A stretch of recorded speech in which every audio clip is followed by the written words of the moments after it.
Hello and welcome to मार्गदर्शन IAS. जय हिंद। ये पहली ओरिएंटेशन क्लास है। जो बैच हमने 27 जुलाई को स्टार्ट किया था for mains ready by December, उसका पहला क्लास जो कि इकोनॉमी हम लोग स्टार्ट कर रहे हैं, और इकोनॉमी की ये पहली ओरिएंटेशन क्लास है। इकोनॉमी मैंने लास्ट ईयर भी पढ़ाया था, लेकिन बहुत कट शॉर्ट में पढ़ाया था। But this time I am going to teach you the way you have never seen anybody teaching is. Okay, मतलब हम लोग दिखाएंगे, इकोनॉमी आपके सामने चलेगी। ओके, और ये मैं मतलब हवा में नहीं बता रहा हूं, क्योंकि जब मैं पढ़ाने आता हूं तो फिर मैं मेंस ओरिएंटेड और प्री ओरिएंटेड दोनों पढ़ाता हूं। आपको बताऊंगा कि कैसे कैसे आप कम टाइम में बहुत ज्यादा ना पढ़ के, लिमिटेड पढ़ के आपको अच्छा कंटेंट मिल सकता है और अच्छा स्कोर कर सकते हैं। हम एक्चुअली यूपीएससी में ना बहुत ज्यादा पढ़ते हैं। लिटरली हम बहुत ज्यादा पढ़ने लगते हैं इस एग्जाम की तैयारी में। पढ़ना लिमिटेड है, लेकिन रिवीजन अनलिमिटेड करनी है। हमें आंसर राइटिंग अनलिमिटेड करनी है, प्रैक्टिस अनलिमिटेड करनी है, जो कि हम बिल्कुल उल्टा करते हैं। सो देखिएगा, ये पहला ओरिएंटेशन सेशन है जो कि मैंने स्टूडेंट्स के साथ लिया हुआ है। इस वीडियो के बाद मैं अपनी इकोनॉमी की पहली क्लास भी रिलीज करूंगा, और आप देखना किस लेवल का कंटेंट हमने प्रिपेयर किया है, किस तरीके से हम उसको पढ़ा रहे हैं, ताकि स्टूडेंट को उसी टाइम पर वो रेडी हो जाएं आंसर्स लिखने के लिए। और जब मैंने पहली क्लास ली थी ना अपनी, उसके ठीक अगले दिन बाद स्टूडेंट्स आंसर लिखना शुरू कर दिए थे और आंसर भेज भी चुके थे। नेक्स्ट वीडियो में मैं आपको दिखाऊंगा, but in this video I am going to discuss detail about the orientation session, कि इकोनॉमी को कैसे अप्रोच करेंगे जीएस पेपर 3 के लिए, क्यों इकोनॉमी में इतने कम मार्क्स आ रहे हैं। So wait and watch the entire orientation session and share your feedback. और एक दो दिन बाद हम लोग इसकी पहली क्लास रिलीज करेंगे। Alright, let us get started. So this is going to be our first orientation session on economy, and please put your mic on mute. ठीक, जिसको पानी चाय पीना है पी सकता है, don't have any problem, but keep switching on your camera. This is your accountability and responsibility. Economy को start करते हैं हम लोग। So what we will do in this session, आज हम लोग क्या करने वाले हैं, आज हम ये सारे टॉपिक को थोड़ा टच करेंगे। ठीक, कि इस इकोनॉमी और एग्रीकल्चर का वेटेज क्या है। We will talk about only main specific. Okay, then PYQs थोड़ा सा हम देखेंगे।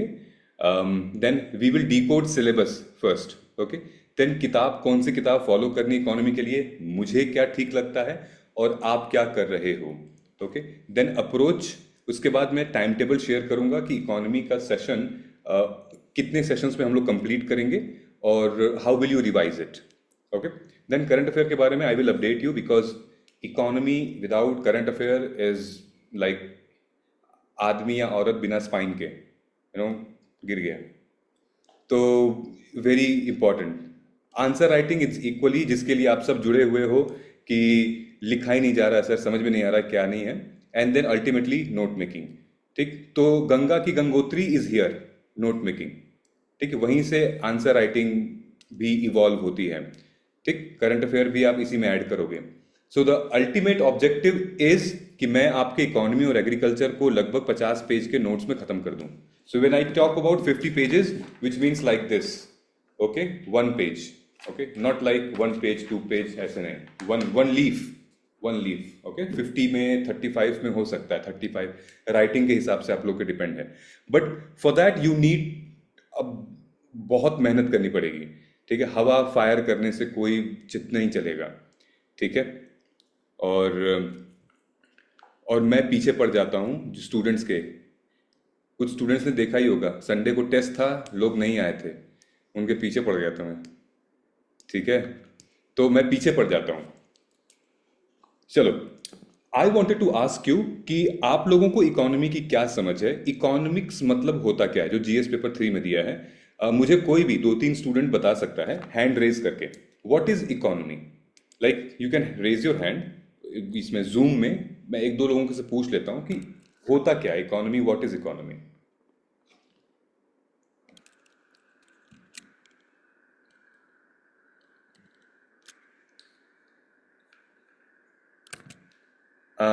ठीक है, मुझे कनिष्क बताओ इकोनॉमी का जैसे क्या सेंस बन रहा है।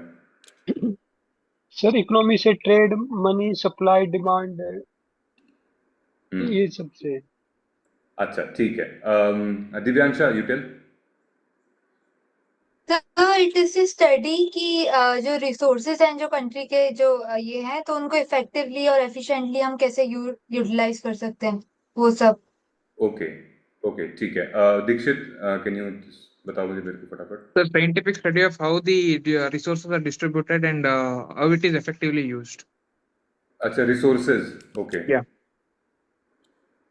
1 सेकेंड, इसको मैं and who else was there? Anushka? It's a study of economics. A study of economy is economics, and इसमें रिसोर्सेज आते हैं, रिसोर्सेज जो है वो सब स्टडी करते हैं। ठीक है, रिया बताओ बेटा फटाफट। सर एक एक्सपेक्ट इसमें रेवेन्यू एंड एक्सपेंडिचर भी ऐड हो जाएगा। Revenue and expenditure and all, right? Of government. Right, ठीक है। सो यूपीएससी के लिए जो हम इकोनॉमिक्स पढ़ने जा रहे हैं, सो इकोनॉमिक्स हम लोग ये नहीं पढ़ने जा रहे कि मनी क्या होता है। Okay, so economy is not only the study of money, ये ध्यान से समझिएगा। जो हमारा सिलेबस है ना यूपीएससी का, वो क्या कहता है कि कैसे हम, economy is the study of limited resources को कैसे हम यूज कर सकते हैं to satisfy the unlimited human wants. समझ रहे हो कि आपकी और मेरी जो अनलिमिटेड नीड है, ग्रीड है, वांट है, हमें ये चाहिए, वो चाहिए, वो भी चाहिए, भी चाहिए, भी चाहिए। तो पानी चाहिए, ह्यूमन रिसोर्सेज का मतलब समझ रहे हो ना, लिमिटेड रिसोर्सेज। रिसोर्सेज का मतलब वो एक तरीके से हम नेचुरल रिसोर्सेज मान लेते हैं। पानी चाहिए हमको और आपको, अनलिमिटेड पानी चाहिए। फिर उसके बाद हवा चाहिए आपको, एग्रीकल्चर लैंड चाहिए आपको, ठीक। सो कुछ भी जो रिसोर्सेज है वो कैसे इक्वली डिस्ट्रीब्यूट हो पाए, लिमिटेड रिसोर्सेज को कैसे हम सारे लोगों को दे पाए, ठीक है। तो ये एक बेसिक कह सकते हैं। उसके बाद फिर सारी चीजें आती हैं कि उस लिमिटेड रिसोर्सेज को मैनेज करने के लिए हमें पैसा चाहिए, मनी चाहिए। फिर हम लोग कहीं ना कहीं ओवरऑल जीडीपी के बारे में सोच सकते हैं। फिर हम लोग सोचेंगे बजट के बारे में, कितना बजट था। फिर रोल आएगा, आरबीआई भी आ सकती है उसमें। फिर उसके बाद इन्फ्लेशन भी है, टैक्स भी है, ये सब इकोनॉमी के अंदर आ जाते हैं, मतलब ठीक है। ऑलराइट, सो हम लोग जो पढ़ने वाले हैं इकोनॉमी, हम लोग पढ़ने वाले हैं in broader sense at national level, which is macro economy. अभी मैं आपको कुछ डिटेल में समझाऊंगा मैक्रो और माइक्रो का मायने क्या होते हैं, क्योंकि ये बेसिक है, ठीक। पीडीएफ देखो, बहुत सारे कोचिंग में और इंस्टीट्यूट में यहाँ पर एक कंटेंट दे दिया जाएगा, उसको वो पढ़ देंगे और बोल देंगे कि ये होती है इकोनॉमी। ये टीचर का काम नहीं होता है। ऐसे तो आप भी पढ़ सकते हो, ऐसे तो कोर्स लेने का, बैच लेने का जरूरत ही नहीं है। But I will make you think कि इकोनॉमी, मैं कुछ फ्रेमवर्क्स आपको बताऊंगा, स्ट्रक्चर बताऊंगा, ताकि तुम कोई भी इशू देखोगे या देखोगे, जैसे अनएम्प्लॉयमेंट हो गया, जैसे ये रिसोर्सेज का मोबाइलाइजेशन हो गया, जैसे इन्वेस्टमेंट इंफ्रास्ट्रक्चर हो गया, ग्रोथ, तो तुमको मैं कुछ फ्रेमवर्क्स दूंगा ताकि तुम्हारा टाइम नहीं वेस्ट होगा। You will think in variant dimensions, okay. तो ये मैंने आपको छोटा सा एक ट्रेलर दिखाया था कि होता क्या है, क्या नहीं होता है। अभी हम लोग थोड़ा सा फैक्ट्स में चलते हैं इकोनॉमी से रिलेटेड, ओके। सो नीचे आता हूं मैं थोड़ी देर। ये हमारा इकोनॉमी का जो सेशन है वो ऐसे चलेगा। अभी से स्टार्ट है, 27 जुलाई हमारा ओरिएंटेशन है। 29 से हम लोग सबसे पहले स्टार्ट करेंगे यहाँ से, ठीक है। ये लगभग 2 लेक्चर में खत्म होगा, basic of Indian economy, planning in India and growth and development, ठीक। और जो भी सेशंस मैं लूंगा वो आपके रिस्पॉन्स, क्योंकि सबके पास पीवाईक्यूज हैं माइक्रो थीम के, राइट। सब लोग एक्सेस कर सकते हैं पीवाईक्यू की माइक्रो थीम जो हमारे मेंस के सेक्शन में दी हुई है। Please go and find there, mains के नोट्स पे मिल जाएगी आपको। सो मैं जो भी क्लास ले रहा हूं यहां पर दिया हुआ है, ठीक है, विच मीन्स कि आपको टॉपिक पहले से पता है। तो एक बार देख लेना कि कैसे क्वेश्चंस पूछे जाते हैं, क्या मतलब इसके तुम भी अपनी स्टडी कर सकती हो या कर सकते हो। तो क्लास में ना मजा आ जाएगा, मतलब वो क्लैरिटी और मिल जाएगी आपको कि अब क्या है क्या नहीं है, ठीक। So this is till 31st of August, which means complete अगस्त हम लोग MWF में, यानी कि मंडे वेडनेसडे फ्राइडे में, हम लोग 2 घंटे इकोनॉमी को समझेंगे, पढ़ेंगे।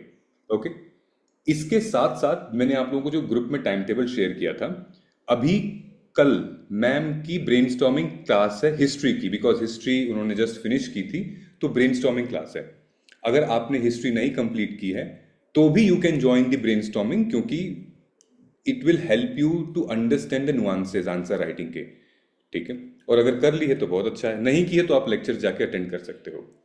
ओके, एनीवेज, तो ये शेड्यूल है, ये आपको मिल जाएगा, ग्रुप पे मैं भेज दूंगा, ठीक है। उसके बाद ये मैंने ओवरऑल एक टेंटेटिव प्लान बना रखा है, कुछ लोगों के साथ मैंने शेयर भी किया था कि मेरा प्लान ये है, okay, which is a broad plan. इसी हिसाब से हमारे सेशंस चलेंगे, ठीक। लेकिन because you are also get the 1-to-1 mentorship, आप मेरे साथ 1-to-1 में भी हो, तो जरूरी नहीं कि आप इसको फॉलो करो, ठीक है। You follow your own plan. अगर आपका प्लान और मेरा ये जो प्लान है वो अगर ओवरलैप करता है तो बहुत अच्छा है, ठीक। और आपका प्लान और ये प्लान ओवरलैप नहीं करता है तो फिर आप मेरे साथ 1-to-1 कनेक्ट कर लीजिएगा। मैं आपको सेपरेट बता दूंगा कि भाई तू ऐसे ऐसे कर लो, और there should not be any problem.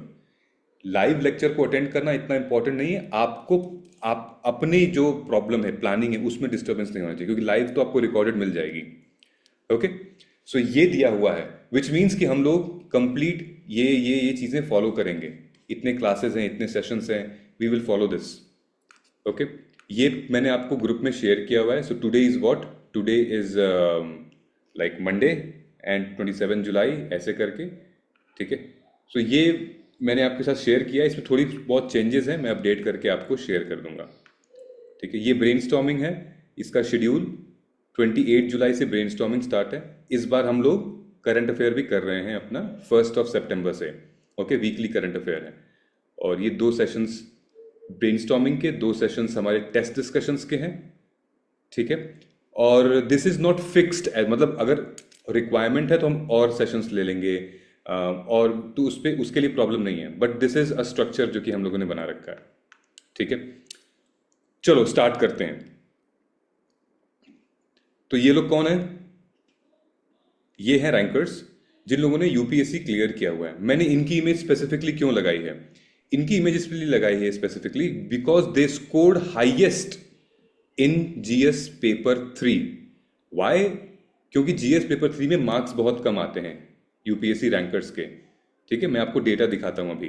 तो जो मेरा अप्रोच रहता है as a teacher, as a mentor, तो मैं आपको उन्हीं कॉपीज से पढ़ाऊंगा या उन्हीं की कॉपीज दिखाऊंगा जिन्होंने जीएस पेपर 3 में कुछ उखाड़ा है।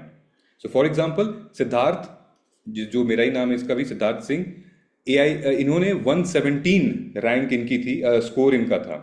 117 इन GS paper 3 is phenomenal, is beyond expectation.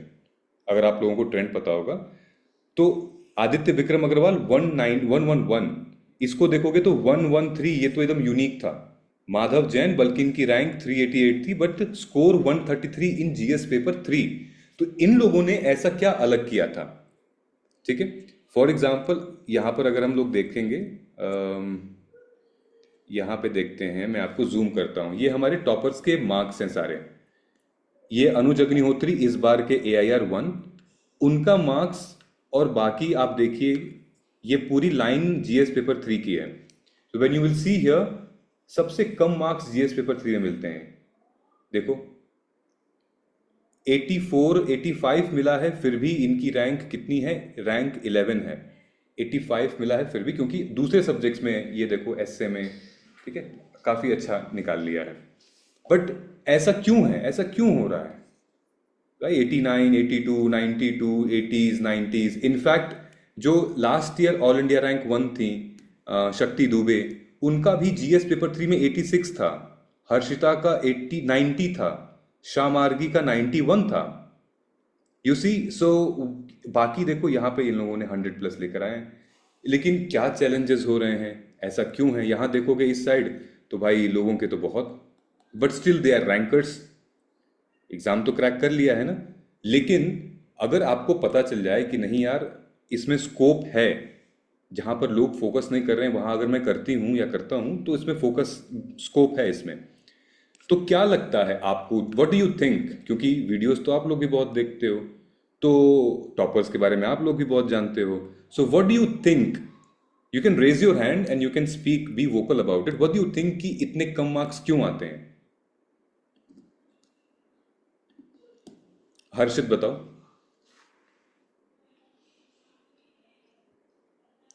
हर्षित तुम्हारा जल्दी बताओ फटाफट। ये हो सकता है कि सर ये जो GS3 है सर बेसिकली वो I can't I can't hear you. Nishari, tell me. Sir, I think when we see the PYQ, we can see that they are not just asking for descriptive answers, but rather they are asking us to justify and to give our opinion on something that is going. So we have to link the current affairs and the static knowledge to come up with our own perspective on that particular statement or situation, sir. That is something peculiar ठीक है। to this subject comparing to others. ठीक है। मनीष।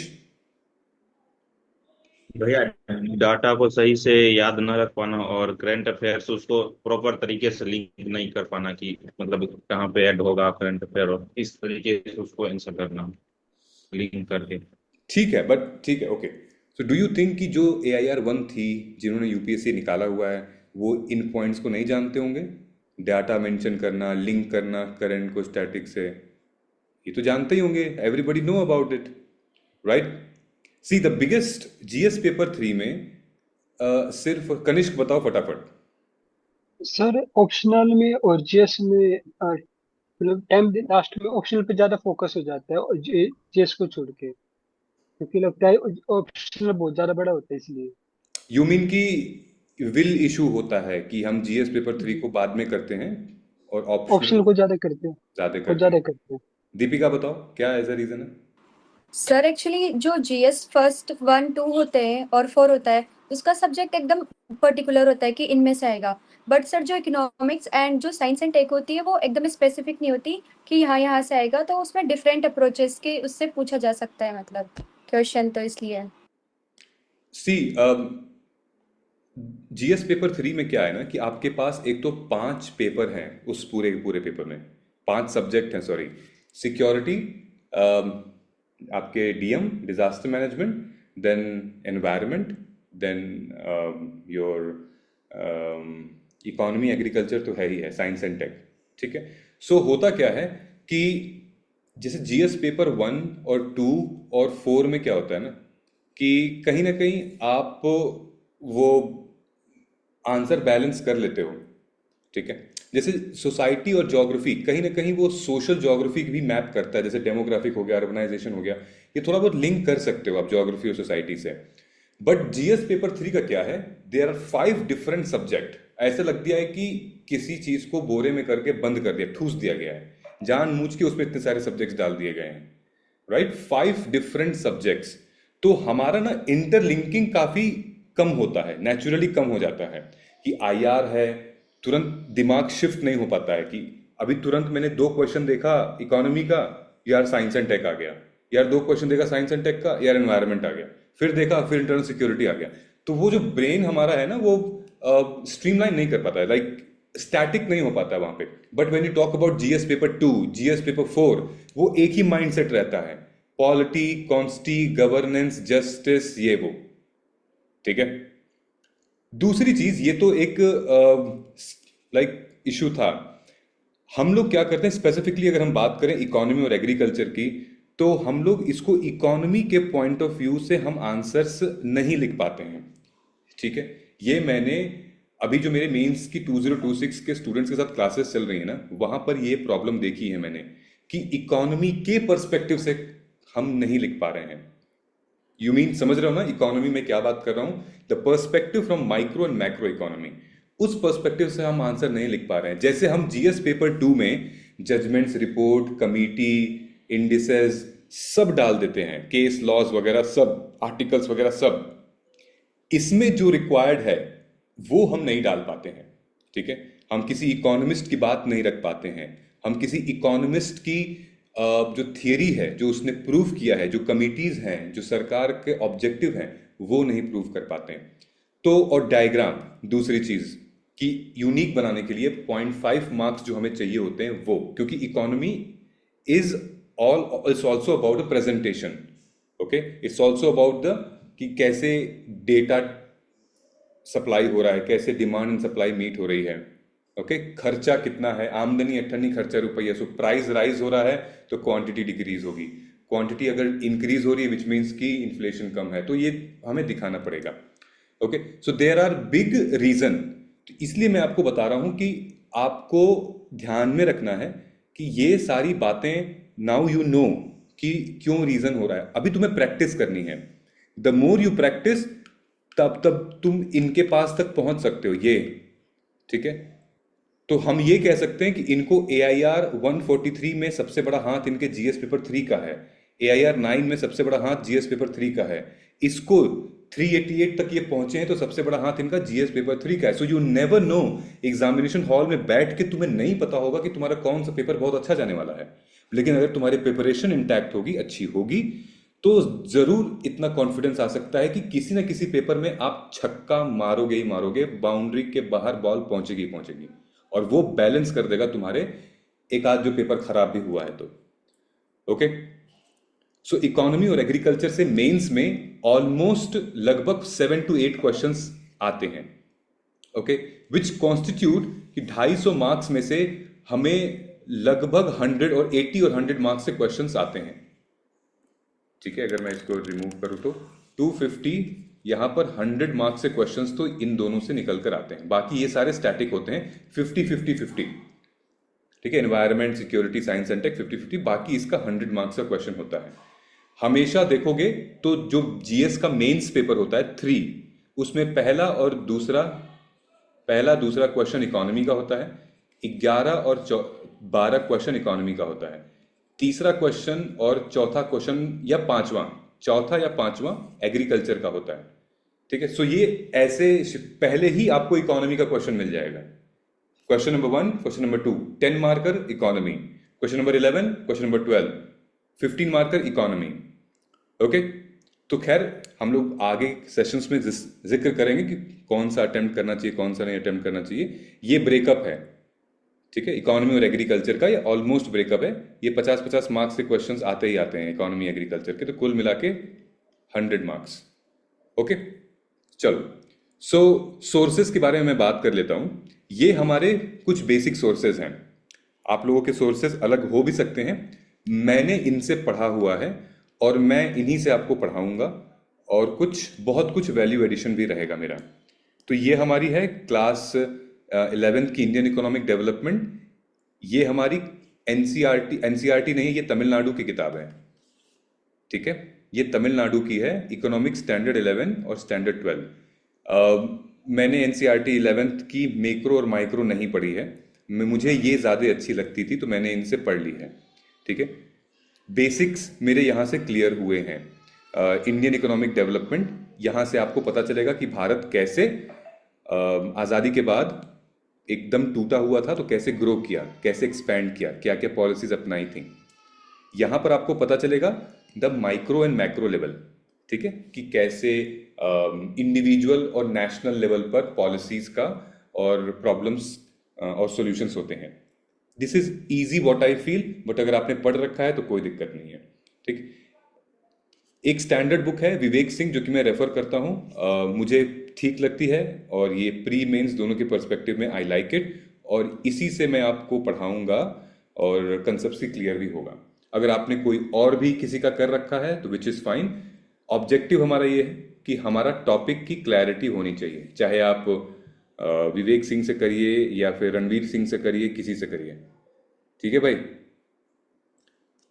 अब यहाँ पे आ गया economy और agriculture. यहाँ पे क्या है, ये हमारे बेस है। अभी भी क्या इन किताबों से सर यूपीएससी निकल सकता है, मतलब इकोनॉमी कंप्लीट हो सकता है? नहीं, never. These are the base notes, क्योंकि ये किताबें बन के रखा चुकी हैं, ये करंट में आपको कोई काम नहीं देंगी, okay. But these are the base note, they are static, you can always refer to. Now here comes the dynamic part. Which is what, which is the union budget, economic survey या current affair monthly magazine. हम लोग इसको भी cover करेंगे। तो जो मेरी notes होंगे, मतलब जो मैं पीपीटी या पीडीएफ क्लासेस में दूंगा, वो अपडेटेड होंगे टिल डेट। टिल डेट मतलब कि अभी टिल 28 ऑफ या 27 ऑफ जुलाई सब कुछ अपडेटेड होगा। चाहे जीडीपी हो गया, चाहे इंडिया में एक्सपोर्ट कितना है राइस का, कुछ भी अगर आ रहा है वो अपडेटेड होगा आपके पास। ओके, आपकी जॉब क्या होगी? जॉब ये होगी आपकी कि जब भी आप पढ़ रहे हो या पढ़ रही हो तो आप उस नोट्स पे वैल्यू ऐड कर लो, उसको लिख लो, ठीक है, ऑनलाइन ऐड कर लो। That is it. नया नोट्स फिर से नहीं बनाना है आपको। ओके, सिंपल सीधी बात है। जब बजट और इकोनॉमिक सर्वे होगा, आएगा तो हम लोग पढ़ लेंगे, लेकिन अभी अगले 25 दिनों में, 20 दिनों में वी विल अंडरस्टैंड कि इसका रोल क्या क्या होता है, इकोनॉमिक सर्वे बजट का रोल क्या क्या होता है। ठीक है, ये हो गया। अब हम लोग बात करते हैं हमारे सिलेबस की। UPSC CSC mains GS paper 3 का जो सिलेबस है वो बात कर रहा है ये। तो ये हमारा इकोनॉमी का सिलेबस है। ओके, ये हमारा इकोनॉमी का सिलेबस है। ये बीच में जो पोर्शन है वो एग्रीकल्चर का है। Okay, this is agriculture. तो पहले इकोनॉमी समझेंगे, उसके बाद हम क्या पढ़ेंगे। तो जो कमीशन है, कौन सा कमीशन? यूपीएससी ने आपको ये कीवर्ड दिया है, ये इकोनॉमिक डेवलपमेंट। ओके, सो इकोनॉमिक डेवलपमेंट की बात की हुई है, और इकोनॉमिक डेवलपमेंट के अंदर ये सारे आपको कंटेंट, यहां पर कहीं पर भी आपको एग्रीकल्चर नहीं दिखेगा। Okay, nowhere they have mentioned agriculture. But क्यों नहीं मेंशन है? क्योंकि it comes under economic development, agriculture. ठीक है, और सबसे इंटरेस्टिंग बात बता रहा हूं मैं आपको, काफी रिपीटेड थीम पे एग्रीकल्चर से क्वेश्चंस आते हैं और गारंटीड क्वेश्चंस आते हैं। But the problem here in mains is कि जैसे प्री में क्या होता है, प्री में मैं बता दूंगा कि ऐसा, मान लो कि प्री में मैंने बता दिया कि यार प्रिया या फिर अविनाश, ये क्वेश्चन गारंटीड आएगा। मान लो फाइनेंस कमीशन का क्वेश्चन, ये देख रहे हो ना, ऐसे पूछेंगे ये लोग, तो तुमको पता रहेगा कि यार इसका आंसर क्या होगा, राइट? कि 4 में से एक ही आंसर होगा, सर ये वाला क्वेश्चन आएगा। लेकिन अगर यहां पर मैं कहता हूं कि यार प्रिया, अविनाश या रिया, ये इकोनॉमिक डेवलपमेंट पे जरूर क्वेश्चन आएगा, ये ग्रोथ एंड डेवलपमेंट पे, बिकॉज इट्स ओपन एंडेड। तो मेंस का एग्जाम इस तरीके से बनाया जा रहा है कि आपके आंसर सबके अलग हो सकते हैं इस पे। Everybody will have different answers, right? तो ये होता है सब्जेक्टिविटी। तो इसमें हमें डिमांड को हिट करना पड़ता है। तो जैसे मान लो जितने भी स्टूडेंट जुड़े हुए हैं, उन लोगों ने सबने अगर डिमांड हिट की तो आंसर सही है, डिमांड से थोड़ा सा इधर उधर हुए आंसर गलत है। ओके, सो मैंने सिलेबस को डिकोड किया है। कैसे किया है मैं आपको दिखा देता हूं। ये शीट मैं आपको शेयर भी कर दूंगा इफ यू वांट। सो ये है, ठीक है। सो यूपीएससी सीएससी मेंस का जो सिलेबस है, ये पीवाईक्यू का बेस मैंने बनाया है और वहां से हमने इसको डिकोड किया है, ठीक। ये आपको कहां से मिल सकता है? ये आपको यहां से भी मिल सकता है। मैं आपको दिखा देता हूं। ये हमारी जो पीवाईक्यूज हैं, I will share with you, just give me 1 second, I will share the screen. Chrome, can you see the screen? तो ये पीवाईक्यू है आपके इसका GS paper 3 PYQ first books letter.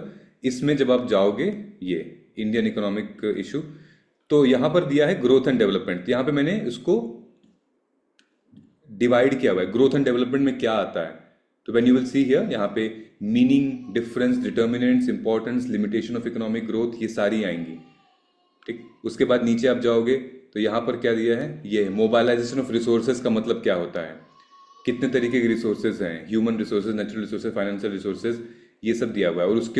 और फिर यहाँ पे ये सारे क्वेश्चंस हैं, ये रियल क्वेश्चंस हैं जो मेंस में आए हुए हैं, ठीक है, यूपीएससी ने पूछे हुए हैं। So you can always refer to these PYQs जब भी तुम इकोनॉमी पढ़ रही हो पढ़ रहे हो, ठीक। They are equally very very important. Now थोड़ा सा और यहाँ चलते हैं, थोड़ा मैं समझा देता हूँ आपको जिन लोगों का पहली बार है।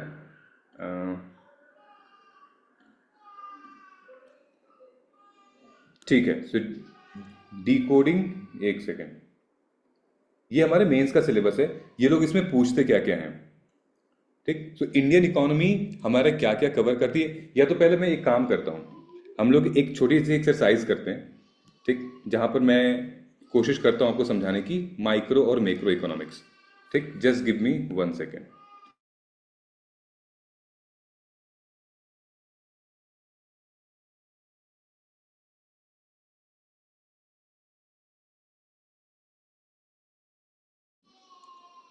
ओके,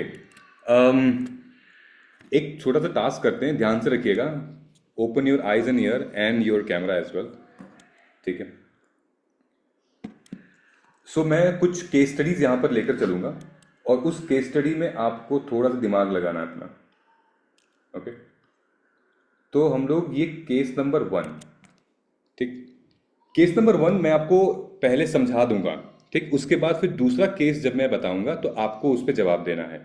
आप लोग अपना दिमाग यूज करिएगा, अपनी जीवन में जितनी भी आपने कुछ पढ़ा होगा समझा होगा वो सब यूज कर लीजिएगा आप, ठीक है। चलो, तो सबसे पहले हम लोग ये बात करते हैं कि एक बंदा रहता है, ठीक है। मैं किसका नाम ले लूं, दीक्षित का ले लेता हूं, आज दीक्षित को पकड़ता हूं, ठीक है। तो ये दीक्षित ने क्या किया ना कि वहां ओल्ड राजेंद्र नगर में करोल बाग में दीक्षित ने एक चाय की दुकान लगाई, टी स्टॉल, ठीक है। तो दीक्षित ने टी स्टॉल लगा लिया, ठीक, कोचिंग इंस्टीट्यूट के सामने। तो हर रोज वो ये सोचता था कि यार भीड़ हो रही है मेरे पास, मतलब स्टूडेंट्स आ रहे हैं मेरे पास, तो मैं चाय जो 10 रुपए की बेचता था, क्या चाय अब मैं 15 रुपए की कर दूं, ठीक है। फिर यार भीड़ ज़्यादा हो गई है, शैल आई हायर समबडी, क्या किसी को हायर कर लूँ क्या, मतलब कि चाय की दुकान तो चल पड़ रही है मेरी, ठीक है। अब लोग आते हैं तो वहाँ सिगरेट भी पीते हैं, तो क्या मैं सिगरेट रख दूँ, क्या मैं बिस्किट रख दूँ क्या वहाँ पे, ठीक है, लोग डिमांड कर रहे हैं, ठीक है। सो ये इश्यूज था, ठीक। तो अब आप मेरे को बताइएगा कि मान लीजिए कि दीक्षित ने प्राइस नहीं बढ़ाया, ठीक है, स्टाफ हायर कर लिया और बिस्किट भी रख लिया, ओके। लेकिन उधर क्या होता है, उधर दूध का दाम बढ़ जाता है, मिल्क का प्राइस इंक्रीज कर जाता है, ठीक है। तो क्या लगता है कि दीक्षित को प्राइस बढ़ाना चाहिए? दीक्षित कहेगा बिल्कुल यार, क्योंकि दूध का दाम बढ़ गया है तो प्राइस तो मेरे को बढ़ाना पड़ेगा, क्योंकि कैसे फिर दूध ही नहीं खरीद पाऊंगा मैं, ठीक है। दूसरी चीज कि अब दीक्षित का देखा देखी, अब रिया कहती है कि यार इसका तो चल रहा है, मैं भी खोलती हूँ एक चाय की दुकान, ठीक, क्योंकि ये भी कमा रहा है ठीक ठाक।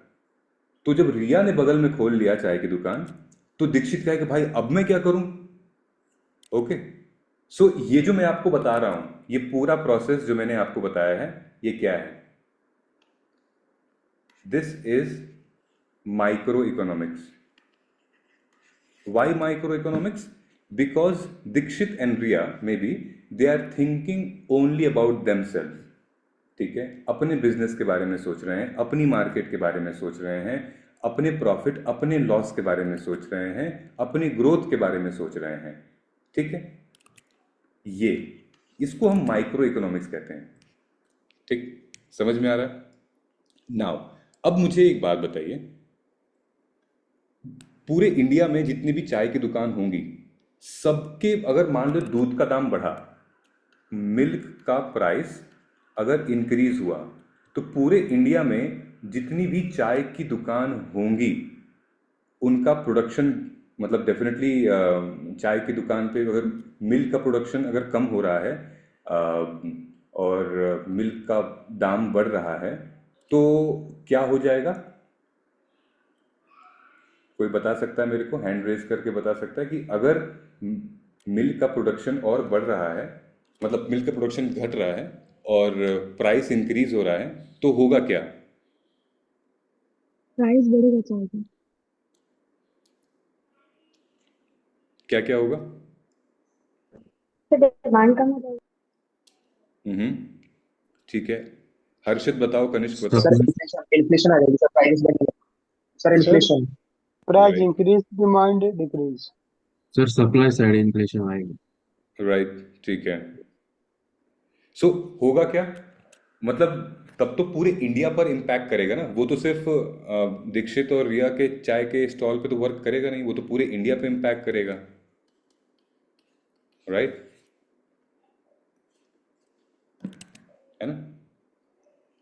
चाय एक्सपेंसिव हो जाएगी, इन्फ्लेशन बढ़ेगा, ठीक, और लोग पैसा खर्च कम करना, मतलब कम करेंगे, बिस्किट कम खाएंगे, सिगरेट नहीं पिएंगे हो सके तो, जो कि अल्टरनेटिव दूध की ज्यादा डिमांड रहेगी, हाँ, ठीक, लाइक मिल्क पाउडर यूज करते राइट राइट। सो हियर, अब अगर गवर्नमेंट को ये मान लेते हैं कि अब गाड़ी किसके उसमें चली गई, बॉल किसके कोर्ट में चली गई, अब गवर्नमेंट के कोर्ट में चली गई है कि यार मतलब अगर दूध ही का प्रोडक्शन कम हो रहा है, दूध महंगा हो रहा है, देन गवर्नमेंट का रोल आएगा।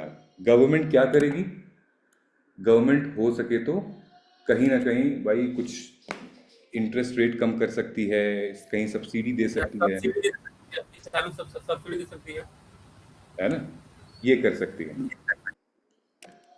तो यहाँ पर गेम क्या हुआ? गेम ये हुआ कि अगर एक सेकेंड, यहाँ गेम ये हुआ कि जो माइक्रो इकोनॉमिक्स है उसका मतलब ये होता है कि मैं सिर्फ एक पेड़ लगा रहा हूँ, मैं पेड़ लगा रहा हूँ, लेकिन जो मैक्रो इकोनॉमिक्स है उसका मतलब क्या हुआ कि सब पेड़ लगा रहे हैं, विच मीन्स कि सब एक तरीके से वो फॉरेस्ट बन जाएगा।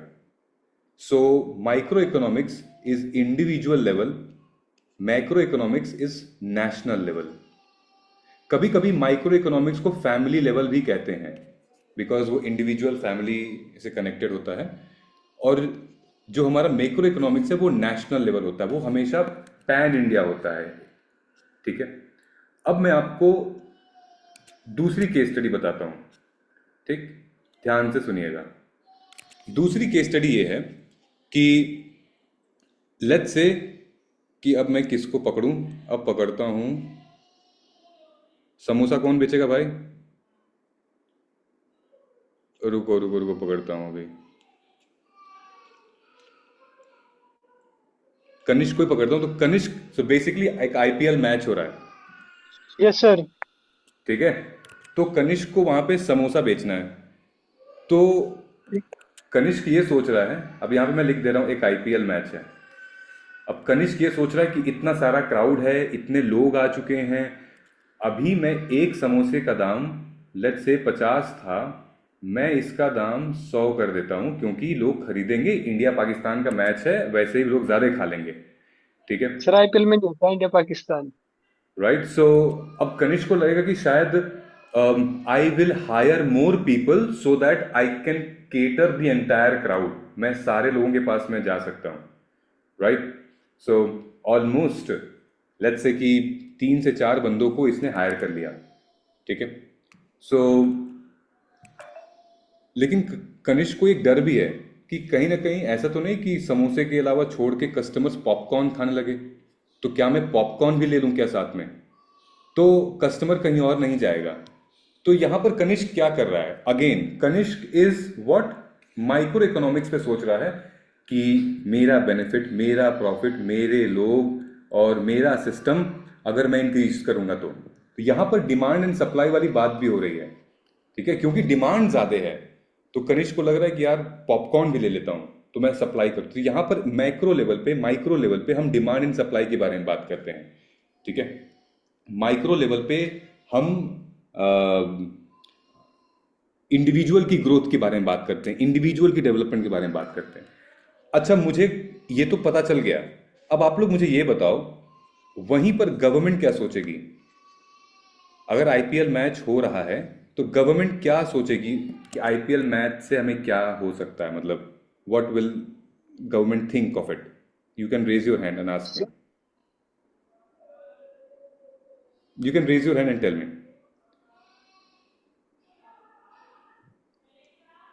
सौरभ बताओ.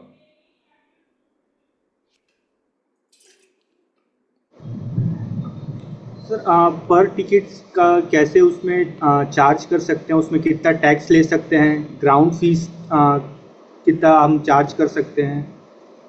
ठीक है, ठीक है, कनिष्क बताइए. सर, जो गवर्नमेंट देखेगी कि ज़्यादा से ज़्यादा लोग जाए, क्योंकि वो ट्रांसपोर्ट यूज़ करेंगे, पब्लिक ट्रांसपोर्ट मेट्रो वगैरह यूज़ करेंगे. सेकेंडरी चीज़, जो आईपीएल टिकट वगैरह खरीदेंगे उसमें भी टैक्स मिलता है, ग्राउंड से वगैरह से टैक्स मिलेगा. थर्ड चीज़, जो वहाँ पे ग्राउंड में पहुंचेंगे तो जो सामान खरीदेंगे वहां से टैक्स ले सकते हैं. ठीक है, टैक्स तो एक हो गया. उसके बाद ठीक है guys, I need more hands. Think about it. Why only repeated hands are coming? Think about it. Think. और कितना बोलूं? सोचो कि क्या हो सकता है, गवर्नमेंट को क्या फायदा होगा अगर आईपीएल हो रहा है तो. सर जहाँ पे हो रहा है उसके आसपास के एरिया का टूरिज्म के लिए देख सकते हैं. लोग आएंगे तो स्टे करेंगे होटल्स के लिए, वहाँ से गवर्नमेंट को फायदा हो सकता है. थिंक इन, हाँ मतलब थिंक इन डायमेंशन ना, मतलब और क्या क्या और भी डायमेंशन सोचिए, क्या सर फायदा हो सकता है. सर डिजिटल यूज करेंगे, जैसे मोबाइल ऐप, तो वहाँ से भी. ठीक है, so fine, So understood. it can use to campaign their ideas. Since people will be visiting more, they can campaign their ideas out there. Okay, fine, understood, fantastic. So here we are doing brainstorming, क्योंकि हमें dimensions निकालने हैं. तो क्या होगा, IPL हो रहा है तो आप भाई ये तो होगा ना, how much revenue IPL will generate overall, right? How much revenue IPL will generate overall. दूसरा, how many jobs has IPL created? ये भी तो हो सकता है ना, कितनी नौकरियां क्रिएट किया है, एम्प्लॉयमेंट जनरेट किया है, राइट? दूसरी चीज, कहां गया भाई, GST. How much GST is collected?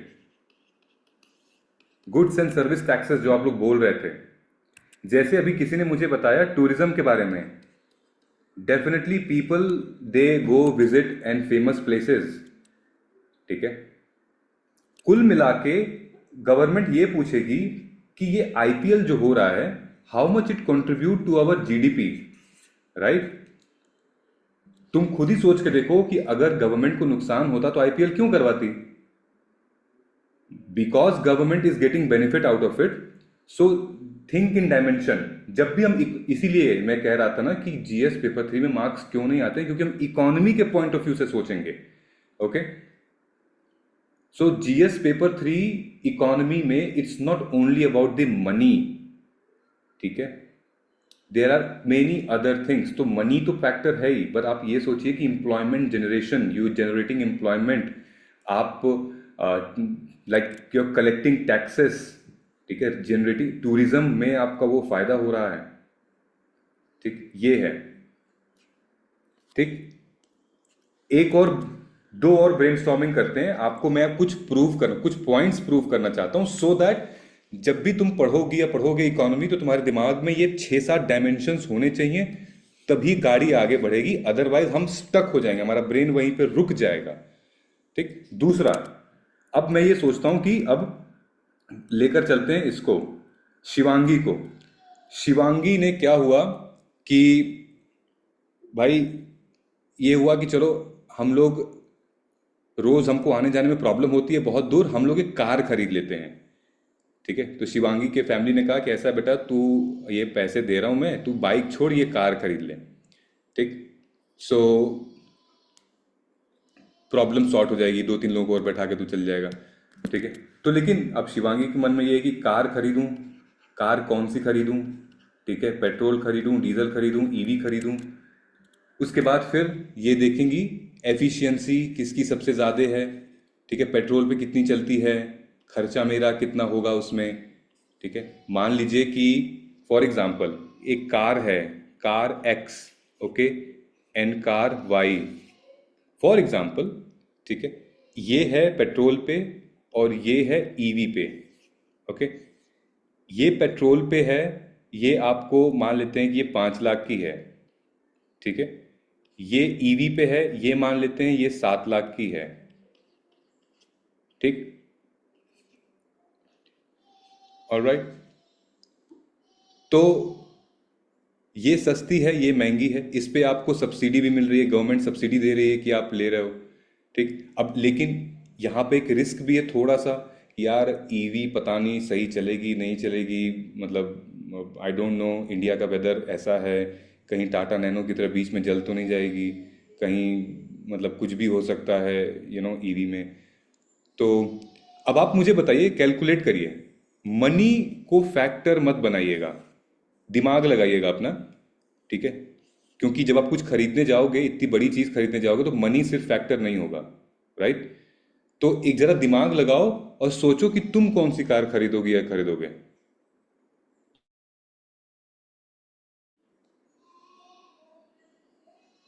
ठीक है, सब ये क्वेश्चन सबके लिए भी है। चलो शिवांगी बता देते हैं भाई, उसी की चॉइस सबसे बताओ भाई। फर्स्ट आपने पूछा कि हम लोग इसके एज अ रिसोर्स अगर हम कॉन्टेम्पलेट करके देखें, तो मैं ये देखूंगी कि अगर एक पेट्रोल की गाड़ी है और एक ईवी की है, तो आने वाले टाइम में सारी मतलब गवर्नमेंट वैसे भी पेट्रोल की किल्लत होने वाली है, तो मैं ईवी पे स्विच करूंगी। ऑल्दो उसकी प्राइस अगर ज्यादा भी होगी, स्टिल मैं उसको बाय और परचेज करूंगी, क्योंकि इन फ्यूचर वो मेरे को ज्यादा किफायत देगी एज कम्पेयर टू पेट्रोल। ठीक है, सो ठीक है, हाँ। ओके, ओके, अनुष्का बताइए। यस, मैं भी ईवी ही बाय करूंगी, बिकॉज इसमें गवर्नमेंट सब्सिडी भी दे रही है और इन्वायरमेंटल कंसर्न्स भी नहीं है। और सब पेट्रोल की मैं इसलिए नहीं लूंगी बिकॉज क्रूड ऑयल के प्राइसेस ऑलरेडी बढ़ रहे हैं और ऊपर से इथेनॉल का इश्यू अलग आ रहा है, तो ठीक है, पेट्रोल का नहीं। ठीक है, so I guess everybody is on the same page, right, कि ईवी ही खरीदेंगे, है ना, क्योंकि सब्सिडी मिल रहा है एंड ऑल। तो यहां पर आप लोगों ने क्या दिमाग लगाया, यही ना कि यार money is not the only thing, right.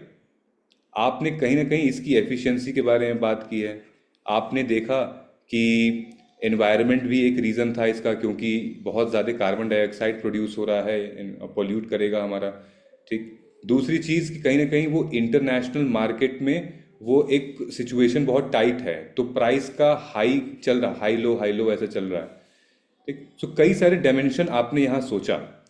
अगर आप मनी के बारे में सोचते तो आप तो सिर्फ और सिर्फ ये कार एक्स ले लेते, राइट।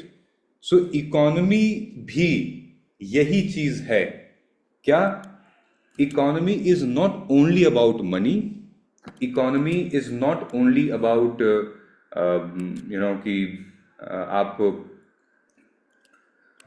पैसे के लेन देन के बारे में सोच रहे हो, economy is also about other things, ठीक है, समझ में आ रहा है। सो मान लेते हैं, एक और चीज मान लेते हैं कि अब शिवांगी ने ईवी नहीं लिया, शिवांगी ने मान लेते हैं कि पेट्रोल की गाड़ी ली।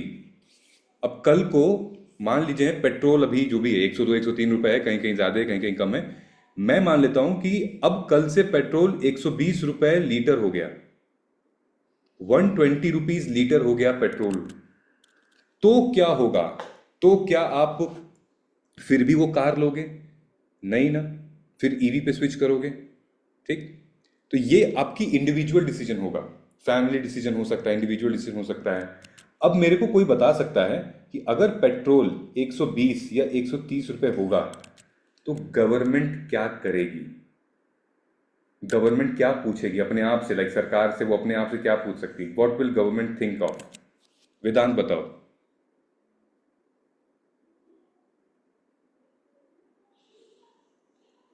हेलो। हाँ बताओ। हाँ सर, तो ये तो सर डिपेंड करेगा कि जो इलेक्ट्रिक स्टेशन के लिए सब्सिडीज होगी उन पर ये चीजें डिपेंड करेंगी सर। और फिर पेट्रोल का तो रेट बढ़ते ही जा रहा है, हम लोग देख रहे हैं इथेनॉल No, मिक्सिंग से no. So गाड़ियां खराब भी हो रही है sir. my question is, if petrol is 120 rupees per liter, then what the government will do? वो क्या पूछेंगे? वो क्या उनके दिमाग में क्या चलेगा? ऐसा उनके क्या दिमाग में करेगा? सर अभी अ, ऐसे सर भी जो मिडिल क्लास है और जो बेसिकली गाड़ी का यूसेज है जिन लोगों का पेट्रोल बेस्ड, तो उन लोगों के लिए कोई ना कोई सब्सिडीज तो लानी ही पड़ेंगी सर उन्हें, मतलब प्राइस डिक्रीज करना ही पड़ेगा उन्हें, क्योंकि हम्म यूसेज हाई है इंडिया में, पॉपुलेशन भी हाई है। हम्म तो उस हिसाब से अभी इथेनॉल मिक्स तो करके उन्होंने देख लिया, पर गाड़ियां खराब हो रही है, कंप्लेंट्स भी हो गई है कोर्ट में। हम्म तो इन चीजों पे उन्हें वर्क करना है, ज्यादा ब्लेंडिंग नहीं करनी है, बिकॉज गाड़ियां उनके रेजिस्टेंस के लिए बनी ही ठीक है, नहीं डन है। Done done done done. Deepika, मुझे बताओ।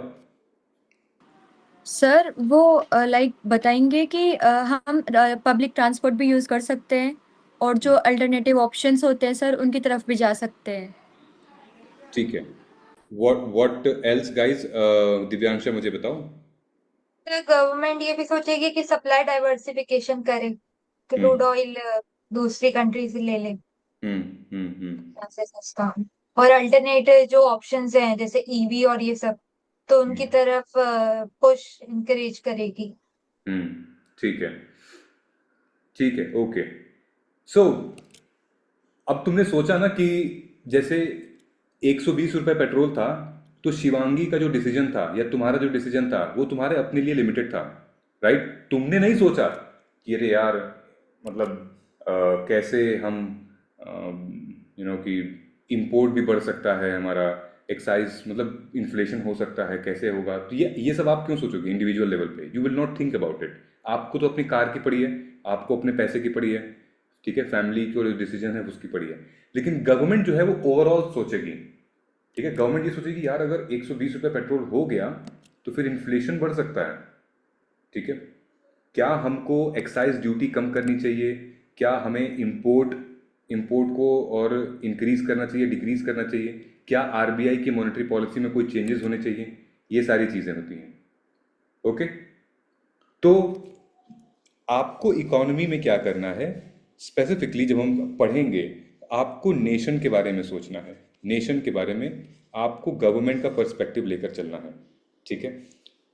और मैं आपको बताऊंगा, ठीक है। अब मान लेते हैं एक लास्ट केस स्टडी मैं आपको देता हूं, लास्ट केस स्टडी में उसके बाद फिर हम लोग आगे बढ़ेंगे, ठीक है। लास्ट केस स्टडी है ये इंडिविजुअल लेवल पर और ये नेशन लेवल पे, ठीक है, ध्यान से सुनना। सो इंडिविजुअल और नेशन लेवल पर है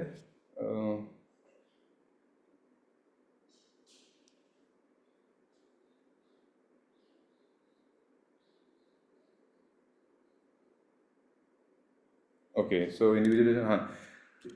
तो एग्जाम्पल इमेजिन करिए, जिस भी सिटी से आप रहते हो उस सिटी में बहुत भयंकर रेनफॉल हो गई है, ठीक है। पूरे इंडिया में मान लेते हैं चलो कि बहुत बारिश हो गई है, मॉनसून डिस्टर्ब हो गया है, ठीक है।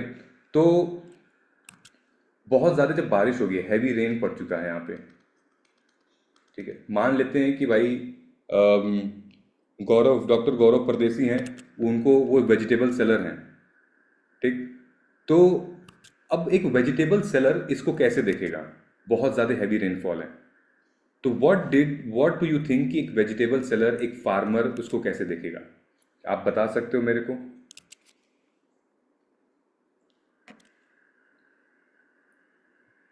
गुंजन बताओ।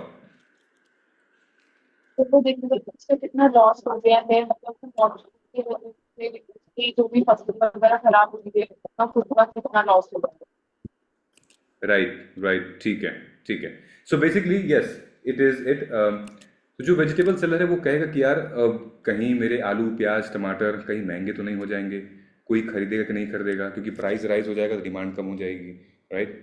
अगर बारिश हो रही है तो मैं अपना स्टॉक कहाँ पे ले जाके रखूँगा, कहाँ स्टोर करूँगा, ठीक है। क्या अगर मान लेते हैं कि अगर बारिश हो गई है तो क्या मैं अपना लिमिटेड बन रहा है, मान लो कि टमाटर प्याज आलू ये कहीं पे ख़राब हो गया है, तो क्या मैं अपना प्राइस बढ़ा दूं? क्योंकि मार्केट में फिर किसी के पास मान लीजिए प्याज नहीं है, तो क्या मैं अपने जो प्याज मेरे पास उसका दाम बढ़ा दूं? तो वो क्या कर रहा है, वो अपने कंट्रोल में जो उसके है वो वहाँ से प्ले कर रहा है, ठीक है। अब वहीं पर अगर हम नेशन की बात करेंगे, ठीक है, गवर्नमेंट की बात करते हैं कि अगर दिल्ली में या पूरे पैन इंडिया में ढेर सारी बारिश हो गई तो गवर्नमेंट क्या सोचेगी, नेशन क्या होगा? गवर्नमेंट ये कहेगी यार कहीं ना कहीं हमारा फूड इन्फ्लेशन इंक्रीज हो सकता है, राइट?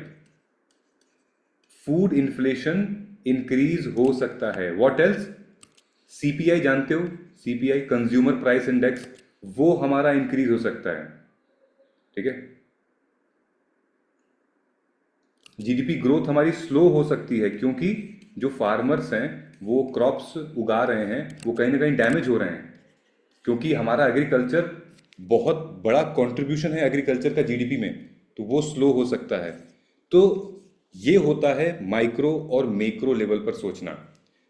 माइक्रो मतलब माइक्रोस्कोप, एकदम घुस के अंदर बहुत सारी चीजें माइक्रो लेवल पे हम एनालिसिस करते हैं, मैक्रो लेवल पे हम उसको ब्रॉड एंगल से देखते हैं, ठीक है, दूरबीन लगा के देखते हैं, बाइनोकुलर्स देख लेते हैं कि हाँ ब्रॉड पर्सपेक्टिव में क्या जाएगा। सो this is how you deal with micro and macro things. Alright, समझ में आया है? अब मैं आपको कुछ फ्रेमवर्क बता रहा हूँ, कुछ चीज़ें बता रहा हूँ जिससे थोड़ी सी क्लैरिटी बनेगी। हमारा पूरा का पूरा इकोनॉमी जो है वो 4 पिलर पे बंधा हुआ है। ये हमारे 4 पिलर्स हैं, ठीक है। ये क्या पिलर्स हैं इसको ध्यान से देखो।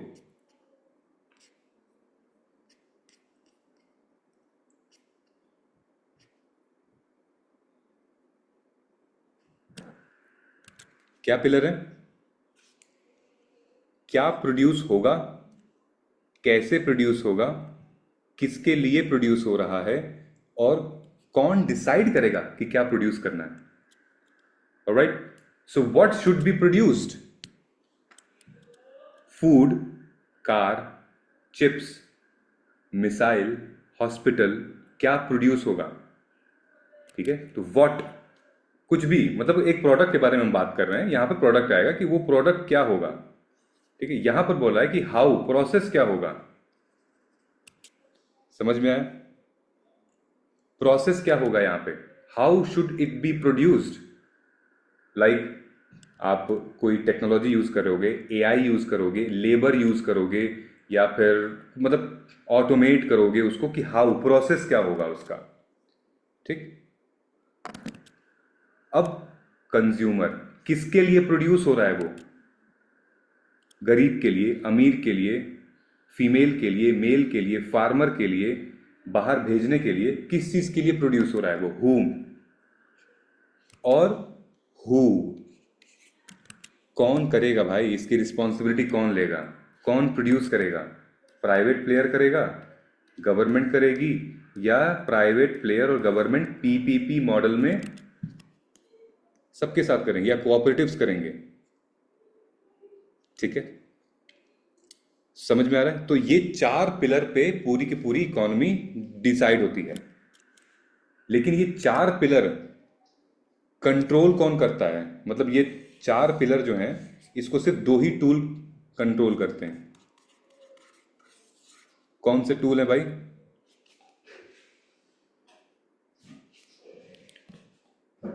इन पिलर्स को 2 ही टूल, डिमांड एंड सप्लाई। नहीं सर, आरबीआई और government. Yes, fiscal policy, fiscal and monetary policy. Yes, fiscal policy और मॉनेटरी पॉलिसी।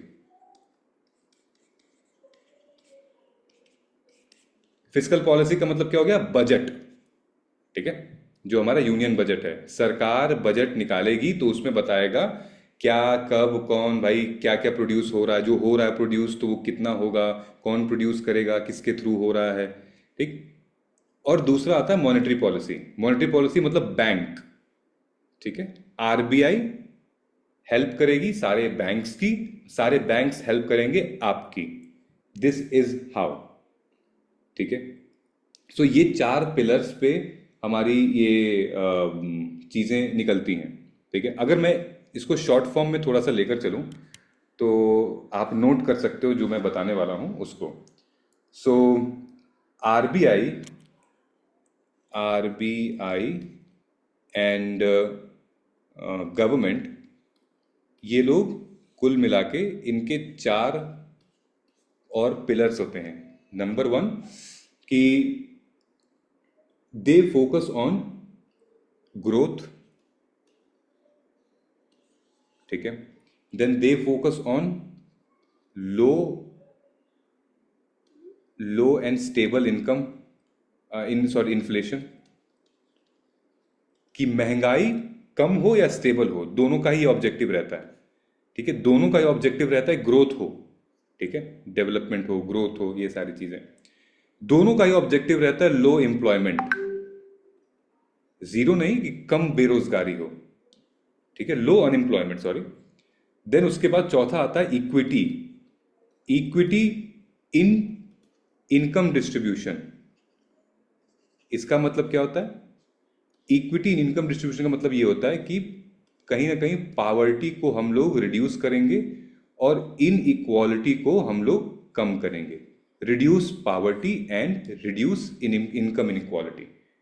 ये 4 जो चीज हैं, ये आरबीआई और गवर्नमेंट ये अपने टूल से चारों चीजों को कंट्रोल करती हैं। ये जो मैंने आपको 4 पिलर्स बताए हैं, ये बहुत लेमैन भाषा में मैंने आपको बताया है। What, how, for whom and who should decide. Okay, क्या बनेगा, कब बनेगा, कैसे बनेगा, ये सारी की सारी चीजें, ठीक। जैसे ग्रोथ में क्या बात होती है? ग्रोथ में आपकी बात होगी सारी जीडीपी के बारे में बात होगी, आपके स्टॉक मार्केट के बारे में बात होगी, आपके मॉनेटरी पॉलिसी के बारे में बात होगी, यहाँ पर आपके बैंक्स के बारे में बात होगी। ग्रोथ, किसको कितना ग्रोथ मिला है, ठीक है, ये तो है ही, ठीक। उसके बाद मैंने बता दिया आपको इक्विटी, बाकी सारी चीजें ऑलरेडी टॉपिक्स हैं, इसको हम लोग पढ़ेंगे अच्छे खासा डिटेल में पढ़ेंगे, ठीक है। सो ये ओवरऑल अभी हम लोग मतलब अंदर नहीं घुसे हैं, किसी टॉपिक के अंदर नहीं घुसे हैं, अभी हम लोग सिर्फ डील कर रहे हैं, ठीक। नाउ जब आपने ये सब समझ लिया, माइक्रो और मैक्रो समझ लिया थोड़ा बहुत, जब आपने ये समझ लिया कि इकोनॉमी के 4 पिलर्स हैं, 2 टूल हैं, और हमें क्या समझना बाकी है, अब हम इस हिडन डायमेंशन को समझेंगे। एक हिडन डायमेंशन जो कि सारे लगभग मतलब इकोनॉमी में अप्लाई हो सकता है, ठीक है। इट्स नॉट गारंटीड बट हो सकता है। तो वो डायमेंशन क्या है भाई? वो डायमेंशन क्या होगी? ओके, सो अगर मैं इसको ऐसे करूं,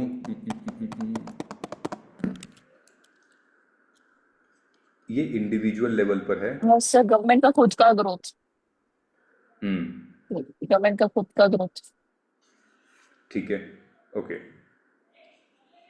सो these are few dimension which I am talking about, like कुछ नंबर 1, एक तो जस्ट गिव मी 1 सेकेंड, ये दोनों एक दूसरे से ओवरलैप करता है। ग्रोथ, जैसे किसी ने बोला अभी मेरे को, ठीक है, ग्रोथ इज नेसेसरी। उसके बाद डेवलपमेंट, ग्रोथ और डेवलपमेंट के बीच में बहुत फर्क होता है, तो हम जब क्लास करेंगे तो उसमें समझ लेंगे, ठीक है। अभी ओरिएंटेशन, ग्रोथ एंड डेवलपमेंट। उसके बाद आता है इक्विटी, ठीक है। उसके बाद आता है हमारा एफिशिएंसी। एफिशिएंसी का मतलब क्या होता है? आउटकम। आउटकम समझ रहे हो कि जो ऑब्जेक्टिव था वो पूरा हुआ कि नहीं, आउटकम मिला कि नहीं। इक्विटी का क्या मतलब होता है वो हम लोग डिस्कस करेंगे, लेकिन इक्विटी इज नॉट इक्वालिटी, ठीक है। और क्या फैक्टर आता है हमारा? सस्टेनेबिलिटी, कि जो मॉडल जो हम अप्लाई कर रहे हैं वो सस्टेनेबल है कि नहीं है, या फिर नुकसान ज्यादा कर रहा है वो। स्टेबिलिटी, एंड लास्ट में आता है हमारा गवर्नेंस का फैक्टर, गवर्नेंस फैक्टर आता है। सो ये कुछ इकोनॉमी के ना कुछ बेसिक फ्रेमवर्क्स हैं जो कि लगभग क्वेश्चंस में आप इसको यूज कर सकते हो, ठीक। अब अगर मैं बात करता हूं, लेट्स से अगर मैं इसको रिमूव करता हूं, मैं एक एग्जांपल देता हूं आप लोग को, ठीक है। एग्जांपल के तौर पे मैंने लिख दिया यहां पे इंफ्रास्ट्रक्चर,